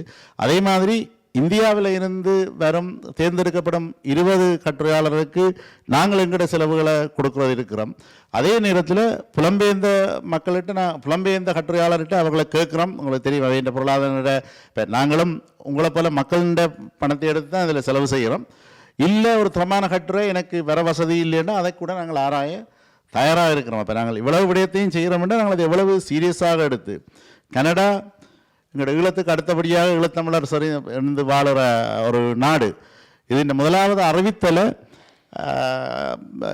யாழ் ப்ரெஸ் கிளப்பில் 2ஆம் தேதி பாராளுமன்ற உறுப்பினர் கோதாசன் தலைமையில் 2 யூனிவர்சிட்டி பேராசிரியர்களும் பங்கு பற்றி தான் இது இந்த முதலாவது அறிவித்தல். அதே எங்களுக்கு ஒரு பெரும் மகிழ்ச்சி. ஏனென்றால் புலம்பெயர் தேசத்தில் நாங்கள் அந்த மக்களுக்காக செய்கிற ஒரு செயல்பாடு சம்பந்தமான ஒரு நிகழ்வு சம்பந்தமான அறிவித்தல் யாழ்ப்பாணத்தில் இருந்து தான் முதல் அந்த அறிவித்தலை வெளிவருது. நீங்கள் காணொலியில் பார்த்துருக்கும் சந்தர்ப்பம் கிடைத்திருக்கும். கிடைக்காட்டி திரும்ப தயவு செய்து அது ஒரு பாருங்க. அனைத்து எங்களுடைய ஃபெடரேஷன் ஆஃப் குளோபல் தமிழ்ன்ற யூடியூப் சேனல்லையும் அந்த அறிவித்தல்கள் கடந்த கால நிகழ்வுகள் எல்லாமே இருக்கிறது. மகாநாடுகள் எல்லாமே நீங்கள் அந்த மகாநாட்டை பார்த்தாலே அது எவ்வளவு சீரியஸான முறையில் அது நடந்திருக்கின்றது தெரியும். ஸோ அந்த அறிவித்தல் அங்கே வந்திருக்குது. தமிழ்நாட்டில் கணையாளி என்று ஒரு அறிவி சார்ந்த ஒரு மின் இதழில் வந்திருக்குது. ஈழத்தமிழரால் முன்னெடுக்கப்படும் கனடாவில் ஈழத்தமிழரால் முன்னெடுக்கப்படும் உலகத்தமிழ் ஆய்வு மகாநாடு. ஸோ அப்போ இது இந்த விடயங்கள் உங்களுக்கு நிச்சயமாக செல்வங்க. இது எவ்வளவு கனதியான எவ்வளவு ஒரு சீரியஸான விடயம். இன்றைக்கு பார்த்தீங்கன்னா நாங்கள் 3-2 விடயம் செய்யலை. இந்த விடயத்தை நாங்கள் 6 மாதத்துக்கு முதலே இன்றைக்கிலிருந்து 6 மாதம் இது நாங்கள் 2 மாதத்துக்கு முதல்ல இருந்து இது இந்த திட்டங்கள் இதில் இவர்களுக்கெல்லாம் தெரியும் எத்தனை கூட்டங்களை வைத்து தான் இப்போ இதில் உள்ள பார்த்தீங்கன்னா அங்கு 5 வகைப்பாடுகள், ஒவ்வொரு வகைப்பாடுகளுக்கும் கீழே 5 அமர்வு தலைப்புகள், அப்போ 5 அப்போ ஒரு 20 அமர்வு தலைப்புகள், இதுகளெல்லாம் நிறையவே விவாதித்து இந்த அறிஞர்களுடன் சேர்ந்து விவாதித்து எங்களோட தேவைகளுக்கு ஏற்ற புலம்பெயர் ஈழத்தமிழர்களின் தேவை எப்படி நாங்கள் உலகத்தமிழரோட நடுவே சொல்கிறோம். நாங்கள் உலகத்தமிழராக சேர்ந்திருப்பது தான் எங்களுக்கான பலம். அல்லது நாங்கள் புலம்பெயர்ந்த தேசங்களில் எங்களோட இனம் அழிஞ்சுவோம். இனம் அழிகிறோம் என்றால் நாங்கள் செத்துப்போவோம் என்றில்லை, நாங்கள் தமிழர் என்ற அடையாளத்தை இழந்து போகாமல் இருக்கிறதுக்கான இது ஒரு எழுச்சி நிகழ்வு. இது அகைன் உங்களோட எல்லாட்டையும் ஒத்துழைப்பு தான் இது எந்த நிலைக்கு போகிறோன்றது மிச்சம் இருக்குன்னு நான் நம்புகிறேன். உங்களோட கேள்விக்கு ஓரளவு பதில் சொல்லியிருப்பேன். இன்னும் தெளிவில்லாட்டில் நீங்கள் திரும்ப கேளுங்கள். நிச்சயமாக நான் அதை தெளிவுபடுத்துறதுக்கு தயாராக இருக்கிறேன். நன்றி. வணக்கம். நிமாலை பற்றி எல்லாருக்கும் தெரியும். நாங்கள் திரும்ப நிமாலை பற்றி சொல்ல வேண்டிய அவசரம் இல்லை. இங்கே இருக்கிற சகல பொது விடயங்களுக்கு நிமாலில் சப்போர்ட் எப்போவுமே இருக்கின்றது. எனது கேள்வி என்னவென்று சொன்னால், இப்போ செம்மொழி தமிழும் செம்மொழி தமிழரும் தமிழும்ன்றது ஒரு நல்ல ஒரு விஷயம். இது கட்டாயம் செய்ய வேண்டிய விஷயம். எனக்கு இருக்கிற கேள்வி என்னவென்று சொன்னால், சென்ற வருடம் இந்த நிகழ்ச்சியின் பெறுபேறுகள் என்ன, எவ்வளவு சக்ஸஸ்ஃபுல்லானது, அதால் ஏதாவது நாங்கள் பலன் அடைஞ்சோமான்றதை பற்றி கொஞ்சம் விளக்கமாக சொல்லியிருந்தால் மற்றவர்களுக்கு அது ஈஸியாக இருக்கும் என்ற கிணமே புதாக்கள் இருக்கிறோம். ரெண்டாவது இது நாங்கள் இப்போ உதாரணத்துக்கு உங்கள் கட்டுரைகள் எல்லாம் நீங்கள் கேட்டிருந்தீங்கள். அதெல்லாம் எங்களை போல ஆக்கள், எங்களுக்கு மேற்பட்ட ஆக்களுக்கு தான் பிரயோஜனப்படும். வளர்ந்து வருகின்ற சிறு பிள்ளைகளுக்கான ஆக்கங்கள் இதில் இருக்கின்றதா, அவர்களை எப்படி நாங்கள் இதுக்குள்ள உள்வாங்கலாம், அது வெரி வெரி இம்பார்ட்டன்ட். ஏன்னா நாங்கள் நடத்த வேண்டும் என்றதுக்காக நாங்கள் தொடர்ந்து இன்னும் 4-5 வருடங்கள் நடத்திவிட்டு நாங்கள் எல்லோரும் படிப்படியாக எல்லோரும் போய்விடுவோம். அப்போ இதால் வருங்கால சந்தை நடத்துவதாக இருந்தால், இவர்களை போல ஆக்களை கொண்டு வருவதாக இருந்தால், அவர்களுக்கான இதில் முயற்சிகள் நீங்கள் என்னென்ன எடுக்கிறீங்கன்னு மட்டும் கேட்டுக்கொள்கின்றேன். நன்றி, வணக்கம். என் பேர் சாந்தா பஞ்சலிங்கம். நன்றி நண்பன் சாந்தா. ஸோ உங்களோட கேள்விக்கு நன்றி. உங்களுடைய ஆர்வத்தையும் இதில் பிரதிபலிக்கிறது, அதுவும் எங்களுக்கு மகிழ்ச்சியாக இருக்கிறது. வந்துட்டு கேள்வி கேட்காமல் நாங்கள் சொன்னதே கேட்டுட்டு போனால் உங்களுக்கு இங்கே ஆர்வம் இல்லைன்னு தான் அர்த்தம். கேட்டதுக்காக வந்துட்டீங்களேன்னு நீங்கள் கேள்வி கேட்டதே மிகவும் மகிழ்ச்சியாக இருக்கிறது. போன வருடம் அக்டோபர், இப்போ இதுவரைக்கும் ஒரு 6 மாதம் தான் முடிஞ்சிருக்கு. அக்டோபர்னா இன்றைக்கி 6 மாதம். இதுக்கிடையில் முதலாவது நாங்கள் வடகிழக்கு மேம்பாடு வெளிக்கிடைக்கிலேயே வடகிழக்கில் இருந்து எங்களுக்கு 72 பேர் அப்ஸ்ட்ராக்ட் வந்தவர், இல்லை மொத்தம் 72 பேர், அதில் 50க்கும் மேற்பட்ட அப்ஸ்ட்ராக்ட் நாங்கள் வடகிழக்கில் இருந்து வந்தது. அதே நாங்கள் புலம்பெயர்ந்த தேசத்தோட எங்களோட தேசத்தில் உள்ளவர்கள், அதாவது யூனிவர்சிட்டியில் படிக்கிறவர்கள் எங்களோட இணைந்து பயணிக்கிறதுக்கு எவ்வளவு ஆர்வமாக இருக்கிறார்கள்ன்றது, நாங்கள் சரியான பாதையில் போகிறோம்ன்றது தோன்றுது. அடுத்த அந்த ஆய்வுகள் எல்லாம் இப்போவும் யாரும் போய் எங்களோட யூடியூப் சேனலில் பார்க்கலாம். அதன் அடிப்படையில் தான் எங்களோட வேலை திட்டங்கள். மற்றது நாங்கள் செய்கிற இதில் வர ஆய்வுகள், இந்த ரிசல்ட் எல்லாம் எங்களுக்கு மட்டுமில்லை, புலம்பெயர்ந்த தேசத்தில் செயல்படுறவர்களுக்கு அங்கத்தை நிலைப்பாடுகளை நாங்கள் அந்த ஆய்வுகளினூடாக, ஆய்வுன்றது சாதாரணமான கட்டுரை இல்லை, இது தேடி ரெஃபரன்ஸோடு கொண்டு வர கட்டுரைகள். அடுத்தது அதன் அடிப்படையில் இப்போ நாங்களும் செய்கிறதுக்கு 2 மேஜர் ப்ராஜெக்ட் பிளானிங் சிஸ்டத்தில் இருக்குது. அடுத்தது நாங்கள் ஹோம்லேண்ட் டெவலப்மெண்ட் பிளானிங் கமிட்டி என்ற ஒரு கமிட்டியை என்னும் வெளியில் அறிவிக்கையில் அறிஞர்களோட ஒரு கமிட்டியை அனைத்துலக தமிழர் பேரவை நாங்கள் அதை ஆக்களை ஆல்ரெடி தீர்மானிச்சிட்டோம். நாங்கள் அதை அறிவிப்போம். ஏனென்றால் நாங்கள் எந்த செயல்பாடும் அந்த கமிட்டி வர்ற ப்ராஜெக்டுகளை யாரும் எழுதி அனுப்பலாம், அதை ரிவ்யூ பண்ணி இது ஃபீஸபிள், எங்களாலும் செய்யலாம், அல்லது புலம்பெயர் தேசத்தில் உள்ளவர்களால் செய்வதற்குரிய டிரெக்ஷனை கொடுப்போம். அந்த வெளி டிரெக்ஷன் கூட ஒரு சிலரால் கொடுக்கப்பட்டிருக்குது. நான் அந்த அமைப்பின் பேரை இதில் சொல்லலாமோ தெரியல, அதை நான் கேட்டுட்டு சொல்லலாம், தேவைப்பட்ட கதையுங்கோ.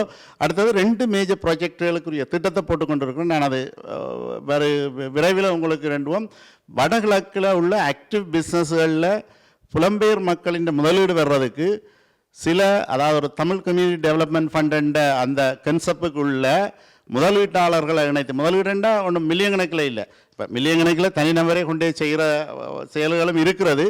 ஆனால் சிறிய தொகையிலிருந்து ஒரு கணிசமான அளவுக்கு நாங்கள் பல பேர் ஒரு இன்வெஸ்ட் பண்ணி, இங்கே ஒரு கம்பெனியில் புலம்பெயர் தேசத்தில் 3 இடத்துல கம்பெனியை நாங்கள் ப்ரைவேட் கம்பெனி ஃபார்ம் பண்ணி அந்த கம்பெனியில் ஷேர் ஹோல்டர்ஸை சேர்த்து அந்த ஷேர் ஹோல்டர், அதாவது அவர்கள் தான் யார் இதில் இன்வெஸ்ட் பண்ணுறார்களோ அதை ஒருங்கிணைத்து விடும் மட்டும்தான் எங்களுடைய அனைத்துலக தமிழர் பேர வேண்டியவை. அதுக்கு பிறகு முதலீட்டாளர் தான் இதை கருத்து செல்லணும்.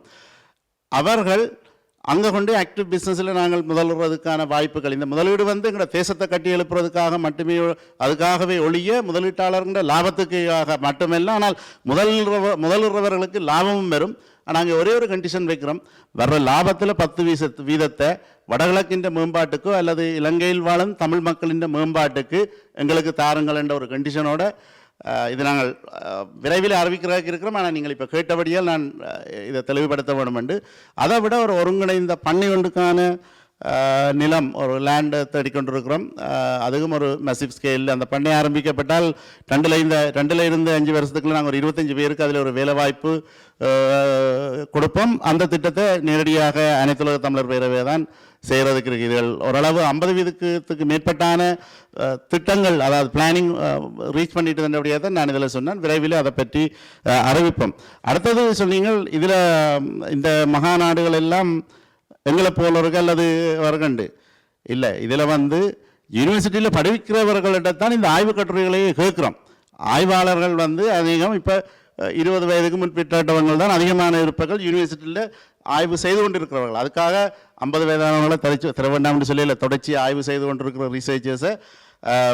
ஸோ மற்றது கட்டுரைகள் நாங்கள் தனியாக தமிழ் மொழியில் வாங்கல, தமிழிலும் ஆங்கிலத்திலும் கேட்குறோம். உங்களுக்கு எந்த மொழியிலும் நீங்கள் தரலாம்.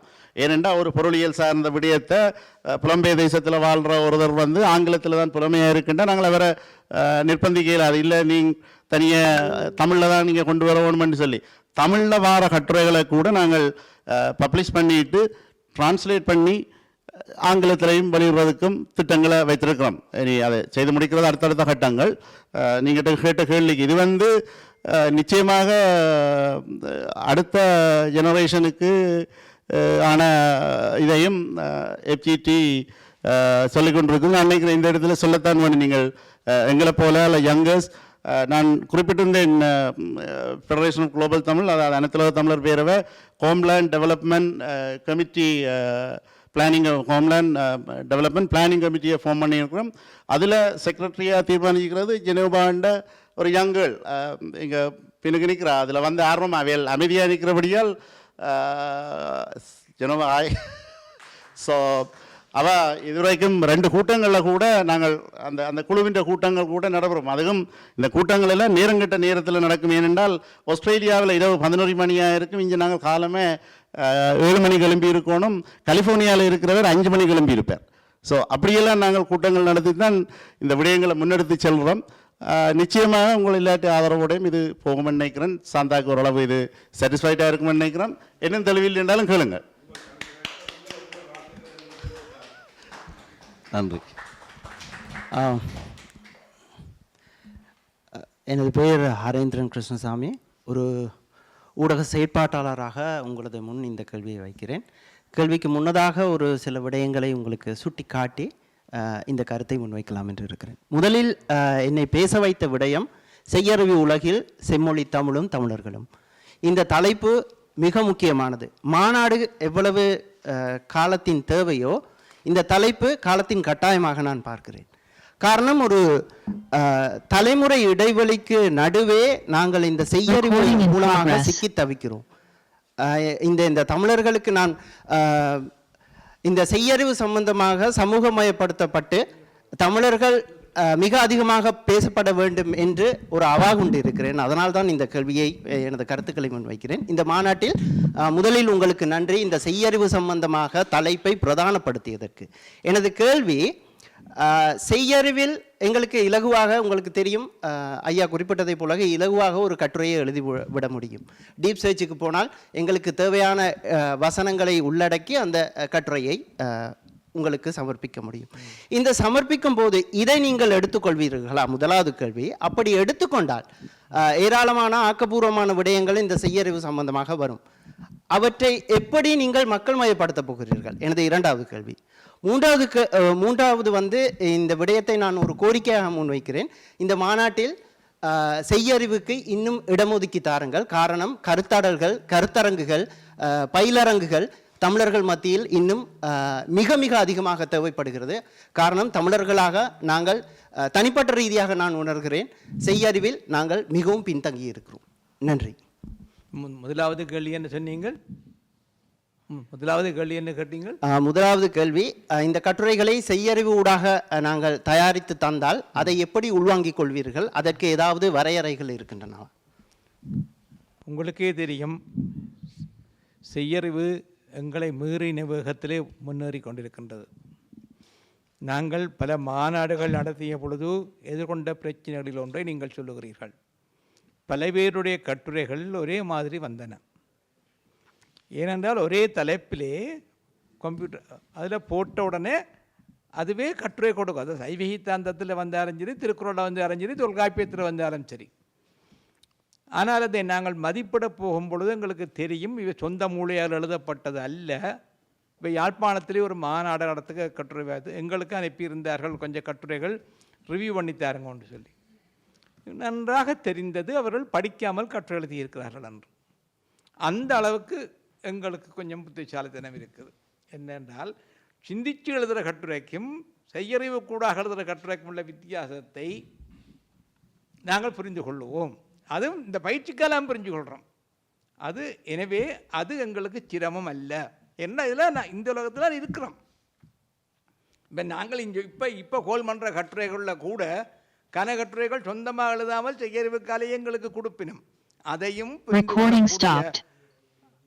வசதியும் வாய்ப்பும் எங்களுக்கு இல்லை. இந்த ஆய்வரங்க குழுவில் உள்ளவர்களுக்கு இருக்கின்ற நம்பிக்கை எங்களுக்கு இருக்குது. ஏன்னா நாங்கள் தொடர்ந்து இந்த ஆராய்ச்சி துறையிலே செயற்பட்டு கொண்டு வருகிறவர்கள். நாங்கள் தானே ஒரிஜினலாக ஏற்படுற அன்புக்கும் ஆர்டிஃபிஷியலாக ஏற்படுற அன்புக்கும் உள்ள வித்தியாசம் எங்களுக்கு தெரியும். எனவே அது பிரச்சனை இல்லை.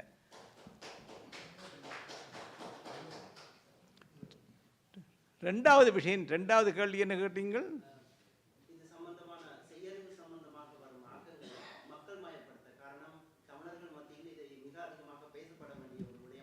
நிச்சயமாக இப்போ நாங்கள்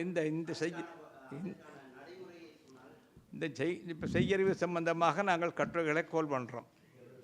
நாங்கள் ஏற்கனவே எங்களுடைய ஆய்வரங்க குழு கூட்டங்கள் 2-3 தடவை நடந்த பொழுது நாங்கள் முதல் செய்த கலந்துரையாடலில் முக்கியமாக நாங்கள் கருத்தில் கொண்ட விடயம் இது தமிழில் செய்யறிவு சார்ந்து இதுவரை என்ன நடந்திருக்கிறது என்பதை நாங்கள் தொகுத்தெடுக்கக்கூடியதாக இருக்கிறது. கையிலேயே எங்களுக்கு தகவல் தரும், நாங்கள் எங்களுடைய செய்யறிவு கூடவே தகவல் பெற்றுக்கொள்ளலாம். 2வது, சம்பந்தப்பட்ட துறையிலே ஆராயர்களோடு நாங்கள் தொடர்பு கொண்டு தகவல்களை பெற்றுக்கொள்ளுகின்றோம். அப்படி பெறும் பொழுது தாங்கள் அந்த அனுபவங்களை பற்றி அவர்கள் எங்களோடு சொல்லும் பொழுது இன்னொரு கட்டத்துக்கு அவர்கள் எங்களை கொண்டு போகிறார்கள். இது எந்த கட்டத்துக்கு? சாதாரண மொழிபெயர்ப்பில் பிரச்சனை இன்றைக்கு இருக்குது. செய்யறிவு மொழிபெயர்ப்புக்கு மிகவும் சிறப்பாக பயன்படுது என்று ஒரு பக்கத்தில் சொன்னாலும் இன்னொரு பக்கத்தில் எந்திர மொழிபெயர்ப்பாக இருக்கின்ற கருத்துண்டு இருக்குது. இதை நாங்கள் எப்படி தாண்ட முடியும்? இப்போ நாங்கள் இந்த செமினாருக்கு கற்றெழுதுகிறவர்கள் கூட செய்யறிவினூடாக மொழிபெயர்ப்பில் ஏற்படுற பிரச்சனைகளை எவ்வாறு நாங்கள் தாண்ட முடியும் என்பதை சிந்திப்பார்கள்.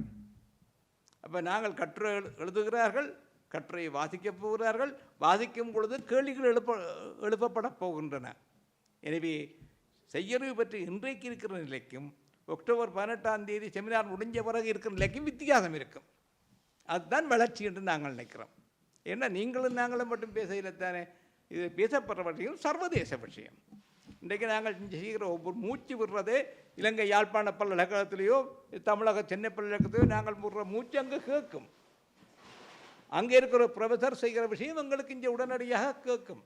அப்போ நாங்கள் அறிவு சுழற்சியாக ஒரு கட்டத்திலே எங்கே தான் ஒழிச்சிருந்தாலும் இந்த செய்யறிவே எங்களை கொண்டவர்களுக்கு முன்னாலே நிறுத்தி விடுகின்றது. அப்போ நாங்கள் தரமாக சிந்திப்பதற்கும் நேற்று வரை சிந்தித்த நிலையிலேருந்து இன்னொரு நிலைக்கு போவதற்கும் இந்த மாநாட்டு செயற்பாடு மிக மிக முக்கியமானது என்று நான் கருதுகிறேன்.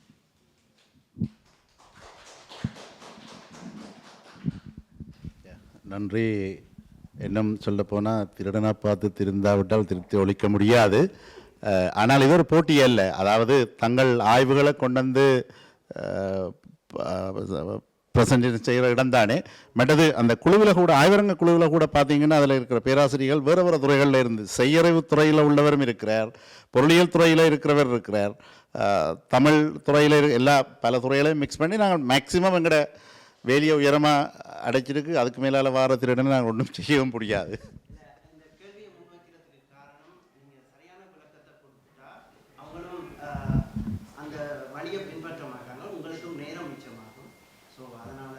நாங்கள் எப்பொழுதும் விழிப்பாக இருக்க வேண்டும். முதலாவது விஷயம், நாங்கள் எப்பொழுதும் விழிப்பாக இருக்க வேண்டும். 2வது, அறிவு என்பது தேங்கி நிற்பது அல்ல. அது ஆர்டி என்ற அந்த ரிசர்ச் அண்ட் டெவலப்மெண்ட் ஆராய்ச்சியும் வளர்ச்சியும். எனவே நேற்றையில இருந்து இன்றைக்கு நான் வளர்ந்திருக்கிறோம். அதுவும் இந்த செய்யறிவு மாநாடு பற்றி தொடர்பு ஏற்பட்ட பிறகு நான் கணக்கு வளர்ந்திருக்கிறோம். ஏனென்றால் தெரியாத விடயங்களை கூட தெரிந்து கொள்ள வேண்டிய நிலைக்கு நாங்கள் தள்ளப்படுறோம். நீங்கள் விரும்பினாலும் சரி விரும்பாவிட்டாலும் சரி உங்களுக்குள்ளே செய்யறிவு வந்துவிட்டார். அப்போ நாங்கள் அதுக்கு தயாராக இருக்கத்தானே வேணும். அல்லது கூட மகனோ அல்லது பேர பிள்ளைகளோ கூட பாதிக்க மாட்டாங்க. நீங்கள் செய்யறிவுக்குள்ளே போக இல்லை என்றால் அப்பா நீங்கள் ஒதுங்கி இருக்கோ, நாங்கள் பார்த்தோம்.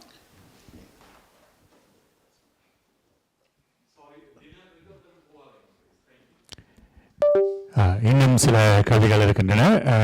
கேள்விகளை மாநாடு சம்பந்தமாக வைத்துக்கொண்டால் இங்கே பதில் கூறுவதற்கு professor Balasundaram, professor Subramanian and Nimal இருக்கின்றார். நீதன், உங்களுக்கு முன்னர் அங்கே இன்னொரு கேள்வி இருக்கின்றது, கூறுங்க. நன்றி. முதலாவது, இது என்ற ஒரு ஆதங்கத்தை முதல்ல நான் ஷேர் பண்ணிட்டு பிறகு அடுத்ததுக்கு போகிறேன்.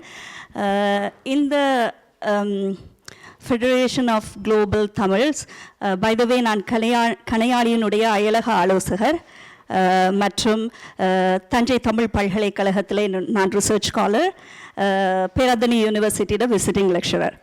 ஸோ என்ன போன்ற அகடமிக் பீப்புள், நாங்கள் ஒரு அகடமிக் க்ரௌட் ஒன்று இருக்கிறோம் என்னோட கனெக்டடாக. ஸோ நிறைய பேருக்கு இந்த விஷயம் தெரியாது.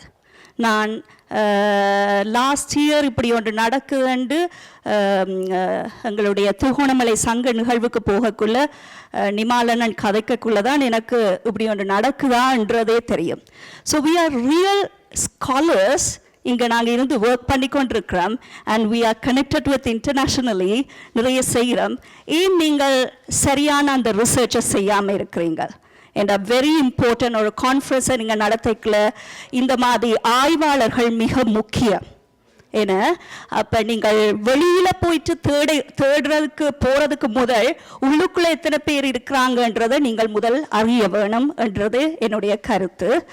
மற்றது இந்த அப்ட்ராக்ட் வந்து இப்போ தான் இந்த ப்ரெஸ் கான்ஃபரன்ஸ் நீங்கள் கால் பண்ணி இது பண்ணுறீங்க. அப்ட்ராக்டோட டேட் வந்து வெரி ஷார்ட்டாக இருக்குது. அதை நீங்கள் கன்சிடர் பண்ணினால் நல்லா இருக்கும். மற்றது இது பப்ளிகேஷன் இருக்குமா? எங்களோட கட்டுரைகளுக்கு பப்ளிகேஷன் இருக்குமா? ஓகே, நன்றி.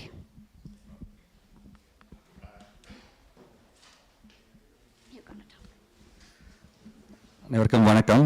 இந்த செய்யறிவு உலகியல் செம்மொழி தமிழரும் தமிழும் என்ற தலைப்பிற்கு தான் நான் சொல்லிக்க நீங்கள் 5 தீம்ஸ் சொன்னீங்க.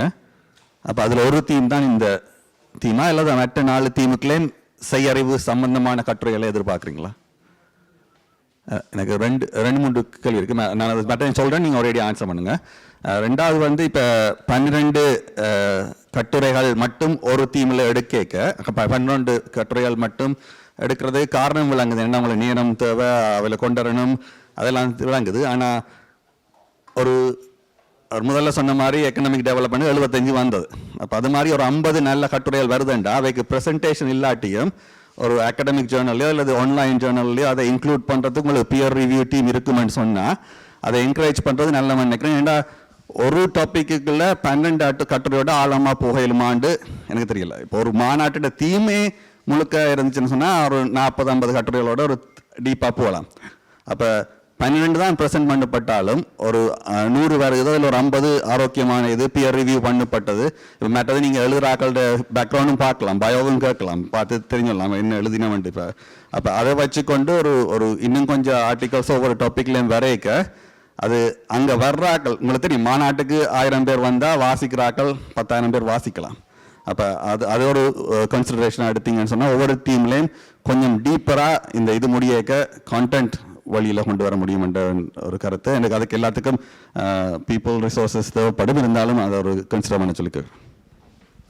நன்றி. நான் இந்த கன்சர்ன் ஆய்வரங்க குழுவுக்கும் ஏற்பாட்டு குழுவோடையும் இதை கலந்தாலோசிக்கிறேன்.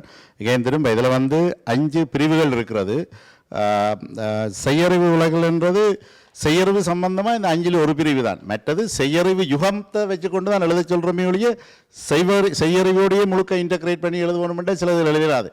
இன்றைக்கு நீங்கள் எவ்வளோ மேக்சிமம் இந்த இந்திய யுகத்தில் இந்த துறைகள் ஓகே வடகிழக்கு மேம்பாடு என்றால் இன்றைக்கு செய்யறிவு யுகத்தில் நாங்கள் எப்படி 50 வருஷத்துக்கு முந்தையோ 100 வருஷத்துக்கு முந்தைய செய்த மாதிரி இல்லை. ஸோ என்னென்ன மாற்றங்கள் இருந்திருக்கோ அந்த டெவலப்மெண்ட்டை கேட்குறோம். மற்றது மொத்தம் 60 கட்டுரைகள் நாங்கள் தேர்ந்தெடுக்கிறோம். 5 வகைப்பாடுகள், ஒரு வகைப்பாட்டில் 12 கட்டுரை, 5லும் 60 கட்டுரைகள்.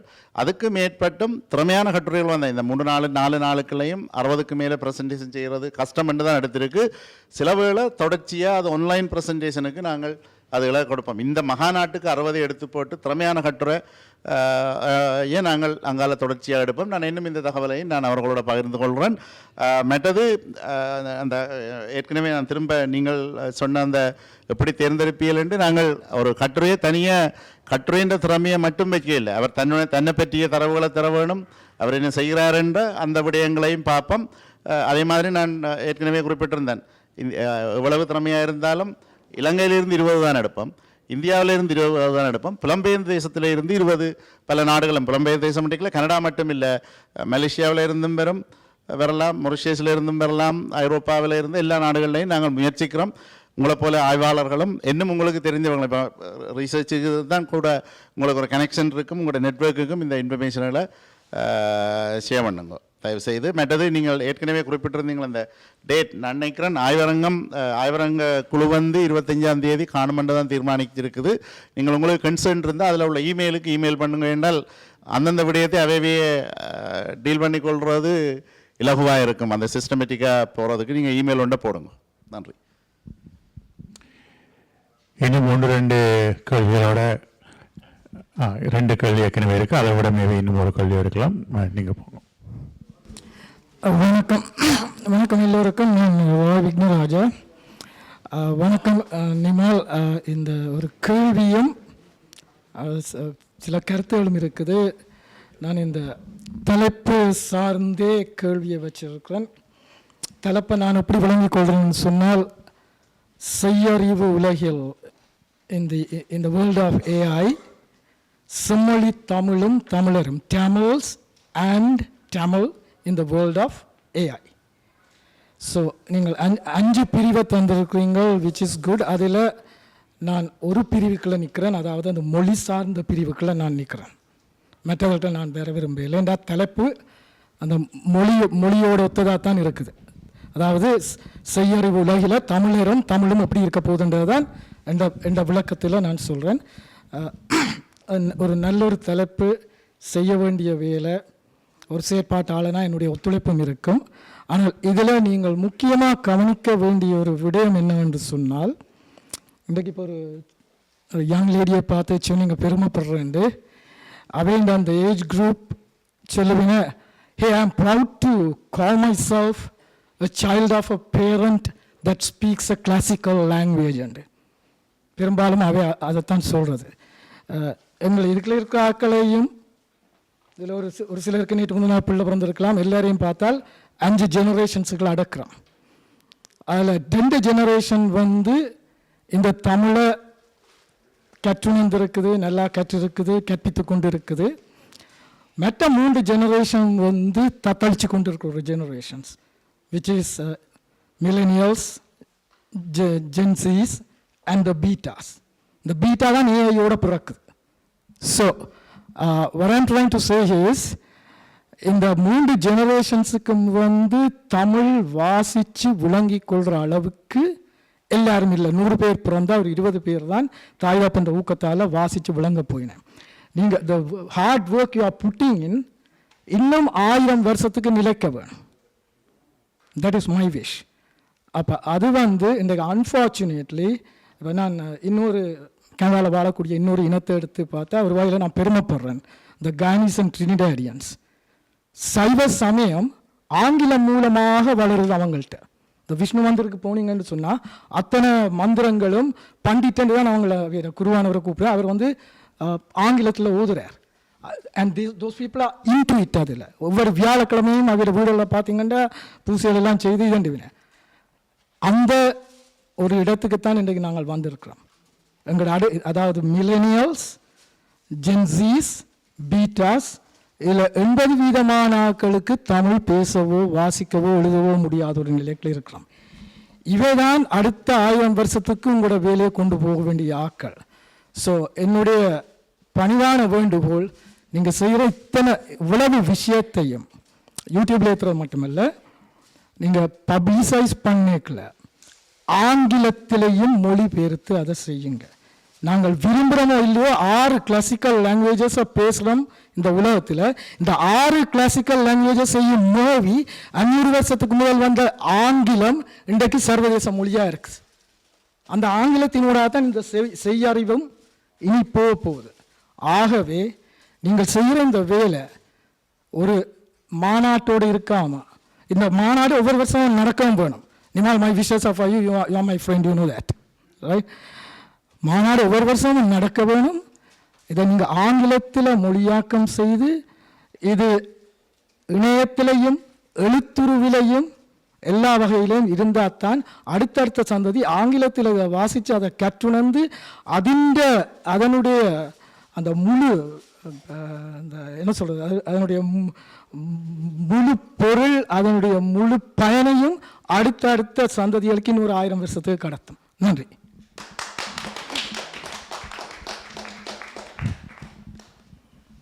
இதற்கு நான் விளக்கம் தரலாமல் நினைக்கின்றேன். உதாரணமாக, இந்த மாநாட்டினால் இந்த 20 கட்டுரைகள் அல்லது 5 பகுதியான பிரிவு கட்டுரைகளிலே என்ன பலன் என்பதுதான் உங்களோட சாரமாக இருந்தது. ஒரு விஷயத்தை நாங்கள் அறிந்து கொள்ள வேண்டும். இன்று இந்த கனடாவிலே இந்த செய்யறிவை எத்தனை வீதம் தமிழர் பயன்படுத்த வேண்டும் கேட்டுக்கொண்டே இருந்தால் ஒரு வீதமும் வராது. ஏற்றுக்கொள்கிறீங்களா? ஒரு வீதமும் வராது. எனவே இந்த ஒரு வீதம் கழித்த 99 வீதமான ஆட்களுக்கு தான் இந்த மாநாடு பயன்பட போகுது என்பதை நான் சொல்ல விரும்புகிறேன். அதாவது அந்த மெய்யறிவின் கீழே பாருங்கள், உலகில் தமிழ், மொழிபெயர்ப்பு, படைப்பிலக்கியம், கலைச்சொல்லாக்கம் என்று 4 பிரிவுகள் இருக்கின்றன. இந்த 4 பிரிவுகளிலும் சிந்திப்பதற்கு, அதாவது ஆராய்ச்சி செய்வதற்கு துணை நூல்கள் தேவை. இப்போ துணை நூல்கள் ரெஃபரன்ஸ் தேடுவதோ கஷ்டம். புத்தக சாலை போதுமில்லை. இங்கே தமிழ் புத்தகங்களோ அல்லது ஆங்கில புத்தகங்கள் வாசசாலைக்கே போவதில்லை எங்களுடைய ஆக்கள். இந்த சூழலில் வீட்டுக்குள்ளே இருந்து கொண்டு, கணனிக்கு முன்னுக்கு இருந்து கொண்டு என்னென்ன தேடலாமோ, எவ்வாறு தேடலாம், எங்கே தேடலாம், தேடியவற்றை எவ்வாறு பயன்படுத்தலாம் என்பதுதான் இந்த செய்யறிவு. உதாரணமாக, நான் ஒரு நாவல் எழுத போகின்றேன், அல்லது ஒரு கனடாவில் வாழ்கின்ற தமிழ் மக்களுடைய பிரச்சனை என்ன என்று ஆராயப் போகிறேன், அல்லது தமிழ் மக்களுக்குரிய பொருளாதார மேம்பாடு பற்றி சிந்திக்கப் போகிறேன். எப்படி சிந்திக்கிறேன்? நான் புத்தகம் தேட வேணும், படித்தோரை தேட வேணும், அல்லது அத்துறை சார்ந்த நூல்களை, கட்டுரைகளை தேட வேண்டும். அதற்கு நெறிப்படுத்துகின்ற ஒரு அமர்வு தான் இது. அதை புரிந்து கொண்டால் சரி. எந்த துறைக்கும் தான் இங்கே 5 பகுதி எழுதியிருக்கிற அத்தனை துறைகளுக்கும் ஏற்படக்கூடிய பிரச்சனைகள், மூலங்கள், மூலங்கள், சிக்கல்கள், மூலங்கள், தீர்வுகள், இந்த 3ஐயும் ஏஐ எங்களுக்கு சொல்லித்தரும். அதை கிளிப்பிள்ளை போல கேட்காமல், அது எங்களுக்கு பொருந்துமா, அந்த செய்யறிவு தருகின்ற செய்திகள், விடயங்கள் நீங்கள் போனால் தான் தெரியும், அது பொருந்தாது சில விடயங்களுக்கு. ஆனால் அது எங்களுக்கு வழிகாட்டியாக இருக்கும். இந்த துறைகளில் மக்களை, குறிப்பாக இளையோரையும் வளர்ந்தோரையும் அனைத்து தரத்தில் உள்ளவர்களையும் நெறிப்படுத்துவதற்குரிய ஒரு மகாநாடு இதில் இந்த கட்டுரைகள் சொல்லும். அதை நான் ஏற்கனவே சொன்னேன். ஒவ்வொரு கட்டுரையும் மக்களுக்கு பயனுடையதாக இருக்க வேண்டும்.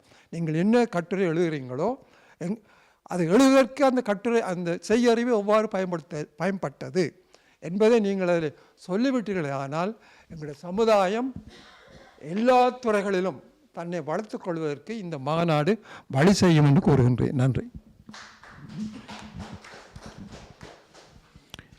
Thank you professor. திரு அகனி சுரேஷ். வணக்கம். என்னுடைய இது என்னென்னா, இப்போ நீங்கள் சொல்கிறீங்க அந்த 60 கட்டுரையில் 20 கட்டுரை வந்து இலங்கை, இந்தியா தவிர்ந்த மற்ற எல்லா இடத்துக்கும் மட்டும் சொல்கிறீங்க. இப்போ அது வந்து நான் நினைக்கிறேன் உங்களுடைய அந்த 60 கட்டுரை வந்து அந்த 4 மாநாட்டில் அந்த ப்ரெசன்டேஷன் கெப்பாசிட்டியை வச்சுக்கொண்டு நீங்கள் பார்க்குறீங்க.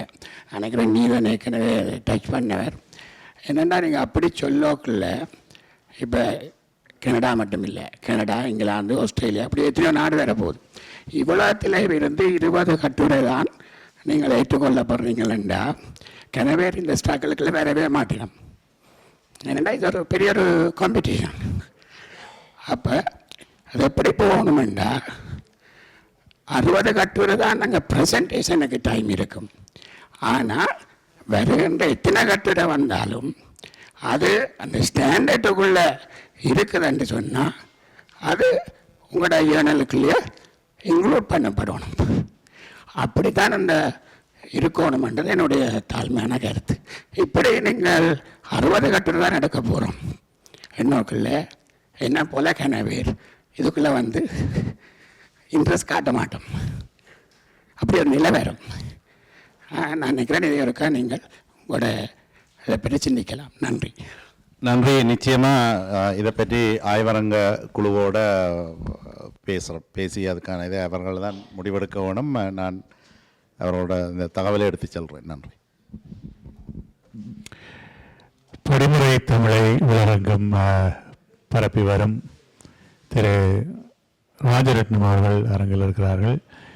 இந்த ஆய்வு மாநாட்டை பற்றி நீங்கள் அறிந்திருப்பீர்கள். நீங்கள் ஒரு வார்த்தைகள் சொல்ல வேண்டும் என்று கேட்டுக்கொள்கிறேன். இது நடத்தப்பட வேண்டிய முக்கிய விடயம். ஆனால் நான் இன்றைக்கு உலகம் முழுவதும் தமிழ் பேசாத தமிழர் உட்பட வாழுகின்ற அத்தனை நாடுகளுக்கும் சென்று கற்பித்தல் முறையை தமிழ்நாடு அரசோடு இன்றைக்கு நாங்கள் 24 ஆசிரியர்களை தந்திருக்கிறார்கள். Reunion, Seychelles, South Africa, Mauritius, Fiji, Myanmar உட்பட எல்லா நாடுகளிலும் இந்த படிமுறை தமிழ் கற்பித்தல் முறைப்படி நாங்கள் கற்றுக்கொண்டு போகின்றோம். இதில் என்ன கவர்ந்த விஷயம், இந்த செய்யறிவு, நுண்ணறிவோ செய்யறிவு முறையிலும் தமிழை பற்றியும் ஐயா கூறிய மாதிரி தமிழ் மொழி வளர்ச்சியானது படிப்படியாக வளர்ந்து வந்து கணினியில் தமிழை தட்டச்சு செய்யலாம் என்ற பொழுது இன்றைக்கு பார்த்திருப்பீர்கள், அந்த தட்டுருவாக்கங்கள், எழுத்துருவாக்கங்கள் உடைய தோற்றத்தின் அறிவியல் ரீதியான காரணத்தை புரிந்து கொள்ளாமல் போன்றுகள் செய்தது இருக்கிறது.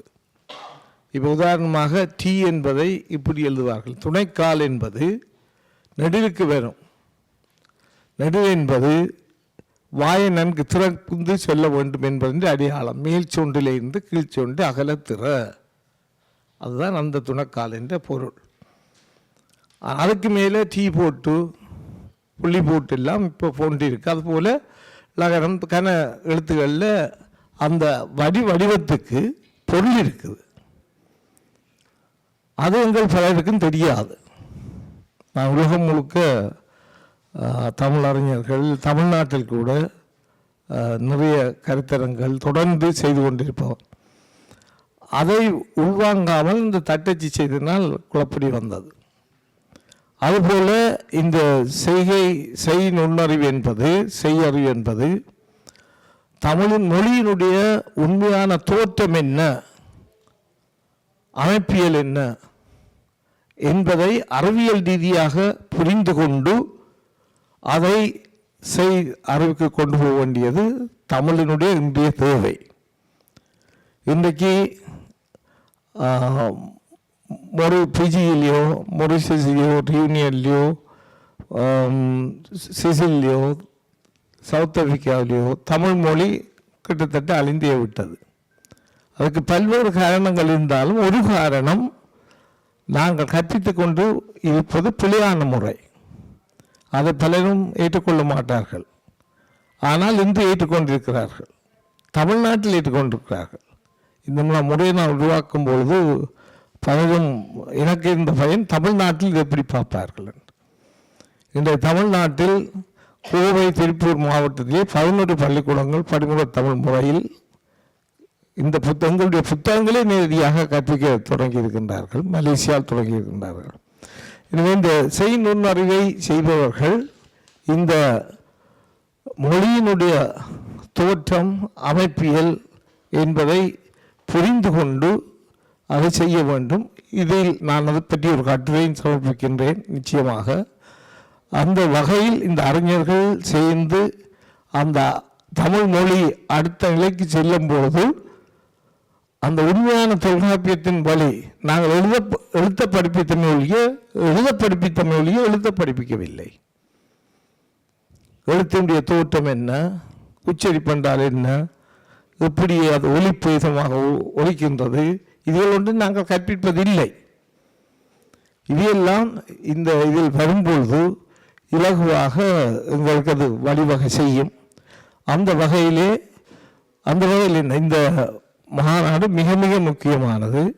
உலகத்தில் உள்ள எல்லா அறிஞர்களையும் சேர்த்தெடுத்திருக்கிறீர்கள். அதுபோல் இன்றைக்கு தமிழ் மொழியில் புலமை இல்லாவிட்டாலும் தமிழ் மொழி சார்ந்து தமிழ் மொழி பேச நன்று வாய்ப்பில்லாவிட்டாலும் தமிழ் மொழி அறிவு கொண்ட பல அறிஞர்கள் மொரிஷியஸிலேயோ, சவுத் ஆப்பிரிக்கா அல்லது பிஜியில் கூட இருக்கிறார்கள், மியான்மரில் இருக்கின்றார்கள்.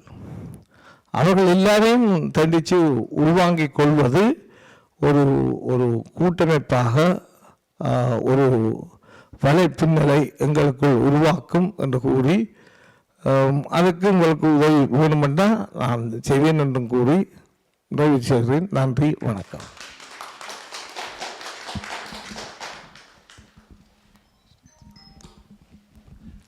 அனைவருக்கும் அன்பு வணக்கம். என் பேர் வந்து கரண் கனகசபை. நான் முதல் முறை தான் இதில் வந்திருக்கிறேன். பார்க்குறதுக்கு உண்மையாக பெருமையாக இருக்குது. பாராட்டுக்கள் FGTக்கு. பெரிய சந்தோஷமாக இருக்குது. ஒரு தமிழுக்காக இப்படி ஒரு நல்ல விஷயம் நடக்கிறது. வாழ்த்துக்கள் இந்த அமைப்புக்கு. முதலாவது என் கேள்வியை வெரி ஈஸி கேள்வி. என்னென்னு சொன்னால், ஃபஸ்ட் டைம் நான் வர்றதால நீங்கள் சொன்னீங்கள் 20 பேர், இலங்கையில் 20, இந்தியாவில் 20, வெளிநாட்டில் 20, 60 பேர்கிட்ட கட்டுரையும் பார்த்தா இல்லை செலக்ட் பண்ணுறீங்க. 4 நாள் அந்த ப்ரெசன்டேஷன் நடக்கும்னு சொல்லி அந்த ப்ரோசஸ் எனக்கு ஒருக்கா சொன்னீங்கன்னு சொன்னால் ஈஸியாக இருக்கும். அதால் அவை எப்படி ரெக்கனைஸ் பண்ணப்படுவீங்க நம்ம அந்த 60 பேரும், ப்ளஸ் அதை நீங்கள் அவைகளுக்கு என்ன ஏதாலும் பரிசுகள் கொடுப்பீங்களா? அது என்னென்னு சொன்னால், நானும் ஒரு இலங்கை தீவின் பழைய மாணவர் சங்கத்தில் கடந்த 7 வருஷமாக தலைவராக இருக்கிறேன். ஸோ எங்களோட பாடசாலை அந்த மக்களுக்கும் அதை நான் எடுத்து செல்லலாம். அதால் அவைக்கு என்ன பெனிஃபிட் கிடைக்கும்ன்றதும் அந்த ப்ராசஸும் அந்த பெனிஃபிட் என்ன அந்த 60 பேருக்குன்றதும் விளக்கினா மிகவும் நல்லா இருக்கும்னு நினைக்கிறேன். தேங்க்யூ. அந்த ரெக்கனைஸ் என்ன, அவை அந்த 60 பேருக்கு நீங்கள் என்ன எப்படி ரெக்கனைஸ் பண்ணுறீங்கள்? அவையில் என்ன செய்ய போகிறீங்கள் அந்த 60 பேருக்கும்? அதால் அவைக்கு என்ன நல்லது நடக்கும் அப்படி என்று எனக்கு கட்டுரைகளை நாங்கள் எப்படி ரெகனைஸ் பண்ண மட்டும் கேட்குறீங்களா? கட்டுரை அங்கே அதுதான் அந்த எழுதுகிற ஆக்களுக்கு என்ன செய்கிறீங்க? அதால் அவைக்கு என்ன பெனிஃபிட்? அது சரி. நன்றி உங்கள் வினாவுக்கு. அன்பர்களே, 2 நிமிடம் மட்டும். கட்டுரை எழுதுகிறவர்கள், மன்னிக்கணும் தம்பி, கட்டுரை எழுதுகிறவர்கள் என்ன எங்களுக்கு செய்ய போகிறான்னு நாங்கள் எழுத போகிறது இல்லை. இதுவரை நாங்கள் அப்படி எழுதினதும் கிடையாது. ஆனால் அது அமைப்பாளர்கள், மாநாட்டு ஒழுங்கமைப்பாளர்கள் அவர்களை கௌரவிப்பார்கள், மதிப்பளிப்பார்கள். ஏதோ ஒரு வகையில் மதிப்பளிப்பார், பணமும் கொடுப்பார்கள் அல்லது சான்றிதழும் வழங்கும். ஏதோ ஒரு அவர்களுடைய வசதிக்கேற்ப அவர்களுக்கு மதிப்பளிப்பு வழங்கப்படும். That's all. வேறு ஒன்றும் சொல்ல முடியாது. இன்னொரு விஷயம் நான் சொல்லுகிறேன். அதாவது ஏற்கனவே பேராசிரியர் சொல்லிவிட்டார்கள், 74ஆம் ஆண்டு அனைத்துலக தமிழ் மாநாட்டு இலங்கை மாநாடு நடந்த பொழுது நேரில் பங்கு பற்றி இவர்கள் யாராவது இருக்கிறாளோ தெரியவில்லை. நானும் என்னுடைய துணைவியாரும் நேரடியாக கலந்து கொண்டோம். நேரில் நாங்கள் பங்கு பற்றி நாங்கள் கட்டுரை வாசித்த அனுபவம் எங்களுக்கு இருக்கிறது. 50 வருஷத்துக்கு மேலே எத்தனையோ மாநாடுகள். உண்மையாக இந்த பயன்பாடு 2 வகைப்பட்டது. ஒன்று, நீங்கள் ஒரு பல்கலைக்கழகத்தை சேர்ந்தவராக இருந்தால் அல்லது ஆராய்ச்சியாளராக இருந்தால், நிர்வாகம் சேர்ந்தவராக இருந்தால், உங்களுடைய தகுதி சர்வதேச மட்டத்திலே அங்கீகரிக்கப்படுகிறது கட்டுரை வாசிப்பதனாலே. ஒரு ப்ரொஃபஸர் யாழ்ப்பாணத்திலேயோ எங்கேயோ இங்கே இங்கே கட்டுரை வாசிட்டு போனார் என்றால், நீங்கள் டிக்கெட் கொடுத்து கூப்பிட்றீங்க, தங்க வைக்கிறீங்கள், சாப்பாடு கொடுக்குறீங்கள், மற்றும் வேறு உபசாரங்கள் செய்கிறீங்க, நடவுத்துறீர்கள். அதெல்லாத்துக்கும் மேலால் அங்கே அவருக்கு பல்கலைக்கழகம் அவருக்கு ஒரு புள்ளி போட்டு வைக்கிறது இவர் அடுத்த கட்டத்துக்கு போகிறதுக்கு. எனவே ஒன்று, இது கல்வி சார்ந்த பயன்பாடு அவரை பொறுத்தவரையில். அது எல்லாரும் செய்கிறார்கள். அது அடிப்படை தேவையும் கூட. அது பல்கலைக்கழகம் சேர்ந்தாக்களுக்கு அடிப்படை தேவை. 2வது விஷயம் என்னென்று சொன்னால், நாங்கள் ஒவ்வொருத்தரும் புதிதாக சிந்திக்கிறோம். நேற்றையிலிருந்து என்னுடைய சிந்தனை இன்றைக்கு மாறி இருக்கிறது, நாளைக்கு இன்னொரு கட்டத்துக்கு போகும். அந்த சிந்தனையை இந்த சமூகம் அங்கீகரிக்கிறது. அது பல்கலைக்கழகமோ சம்பளமோ பதவி உயர்வோ என்பது சார்ந்தது அல்ல, உம்முடைய பர்சனாலிட்டி சார்ந்தது, ஆளுமை சார்ந்தது. நாங்கள் அதுக்கு தான் இருக்கிறோம். அப்போ என்னுடைய ஆராய்ச்சி கட்டுரை அரங்கிலே ஏற்றுக்கொள்ளப்பட்டு 4 பேர் அந்த கருத்தை வாதித்தார்கள் என்றால் நான் பல படிநிலைகள் வளர்ந்திருக்கிறேன் என்பது கருத்து. அப்போ ஆத்மார்த்த ரீதியாக ஒரு கிடைக்கிற சந்தோஷம், லௌகிக ரீதியாக கிடைக்கிற பதவி சம்பந்தப்பட்ட விடயங்கள் எல்லாத்துக்கும் இந்த ஆராய்ச்சி கட்டுரைகள் பயன்படுகின்றன. அவ்வளவுதான். சரி, இத்துடன் இந்த கேள்வி நேரத்தை முடித்துக்கொண்டு சாப்பாட்டுக்கு போகிறதுக்கு முன்னால் இறுதி கேள்வியா? சரி, இறுதியாக ஒரு கேள்வி. நான் ஆஸ்திரேலியா மெல்போர்னில் இருந்து வந்திருக்கின்றேன்.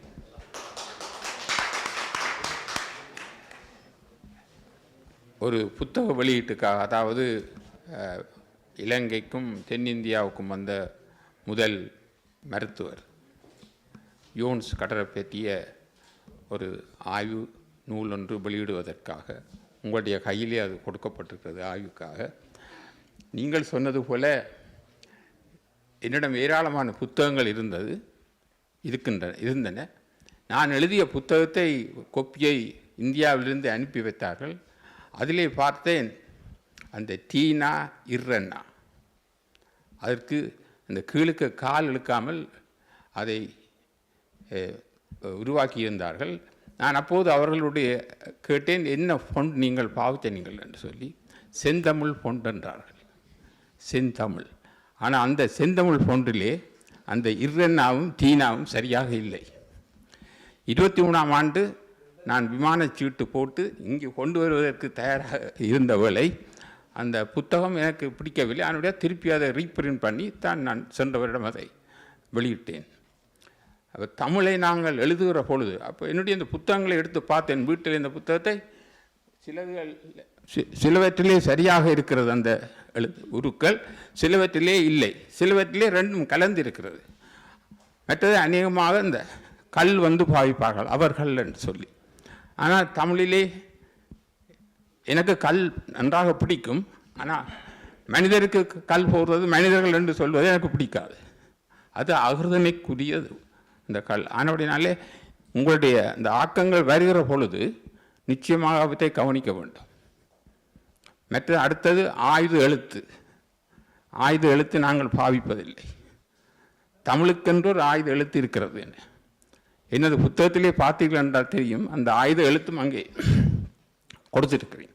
எந்த இடத்திலே ஆயுத எழுத்து பெற வேணுமோ அந்த இடத்துல ஆயுத எழுத்து இருக்கின்றது. எனவே அந்த நூல் ஒரு தூய தமிழிலே இலக்கண பிழை என்று எழுதப்பட்டிருக்கிறது. அதாவது தமிழை உருப்படியாக வைத்திருக்க வேண்டும். நாங்கள் நினைத்த மாதிரி எழுத்துக்களை மாற்றக்கூடாது. அது ஒரு முக்கியமானது என்று சொல்லிக்கொள்ள விரும்புகிறேன். நன்றி. நன்றி. சரி, இத்துடன் இந்த கேள்வி நேரத்தை முடித்துக்கொண்டு வந்திருக்கும் ஊடகவியலாளர்களுக்கு நன்றி தெரிவிக்க இந்த இந்த இந்த கான்ஃபரன்ஸின் ஒருங்கிணைப்பாளர் கென் கிருபா அவர்களை அழைக்கின்றேன். நன்றி ராகவன். இவ்வளவு நேரமும் அமைதியாக பொறுமை காத்து எங்களோடு இணைந்திருந்த கல்விமான்கள், பேராசிரியர்கள், councillor Ethan Shan of course, and also உங்களோட ஸ்கூல் பிரின்சிபல்ஸ் லைக் எங்களோட படிமுறை அதிபர் சிவானந்தன் அவர்கள், இங்கே கனவேர் வந்திருக்கிறீங்க. Actually I could name every single person. உங்கள் அனைவருக்கும் இந்த நேரத்தை எடுத்து நீங்கள் வந்து இந்த கான்ஃபரன்ஸை, இந்த செய்தியை வெளியே நீங்கள் கொண்டு செல்ல போகிறீர்கள் என்பதுதான் அந்த முக்கியமான விடயம். அந்த வகையில் HGT சார்பாக உங்கள் அனைவருக்கும் நன்றியை தெரிவிப்பதோடு, ஊடகத்தினர் குறிப்பாக இன்று நேரடியாக லைவ் செய்து கொண்டிருக்கின்றார்கள். சிலர் இனித்தான் போய் பண்ண போகின்றார்கள். அனைவருக்கும் நன்றி தெரிவிக்க இருக்கிறேன். இங்கு சைன் பண்ணவர்களுடைய பேரை நான் இங்கு வாசிக்க விரும்புகிறேன். மிஸ்டர் கணபதி ரவீந்திரன், யுகம் ரேடியோ, அங்கே உங்களது பலத்த கரகோஷம் அவர்களுக்கு கொடுக்கலாம். ரூபி யோகதாசன் அவர்கள், யுகம் ரேடியோ. வி கங்காதரன் இங்கே லைவ் செய்து கொண்டிருக்கிறார், GTA video. Senthoora Nataraja, Tamil star, Tamil events அங்கே. Mister Charles Devasagayam, Tamil mirror, of course அங்கே உங்களது பலத்த கரகோஷம்.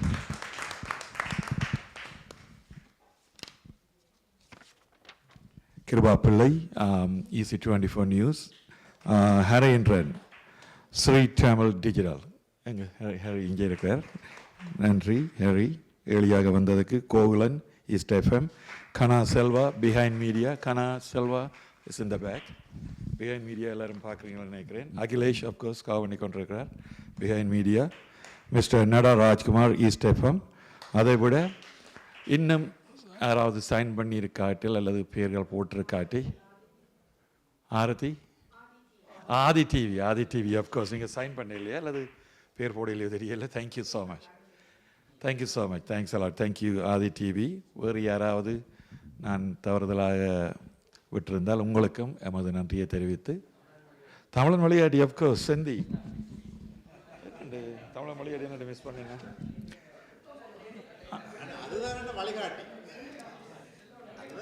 செந்தி சைன் பண்ணியிருக்கீங்க. நன்றி நன்றி. Of course thank you Senthi, thank you so much. நன்றி அனைவருக்கும். Thank you so much.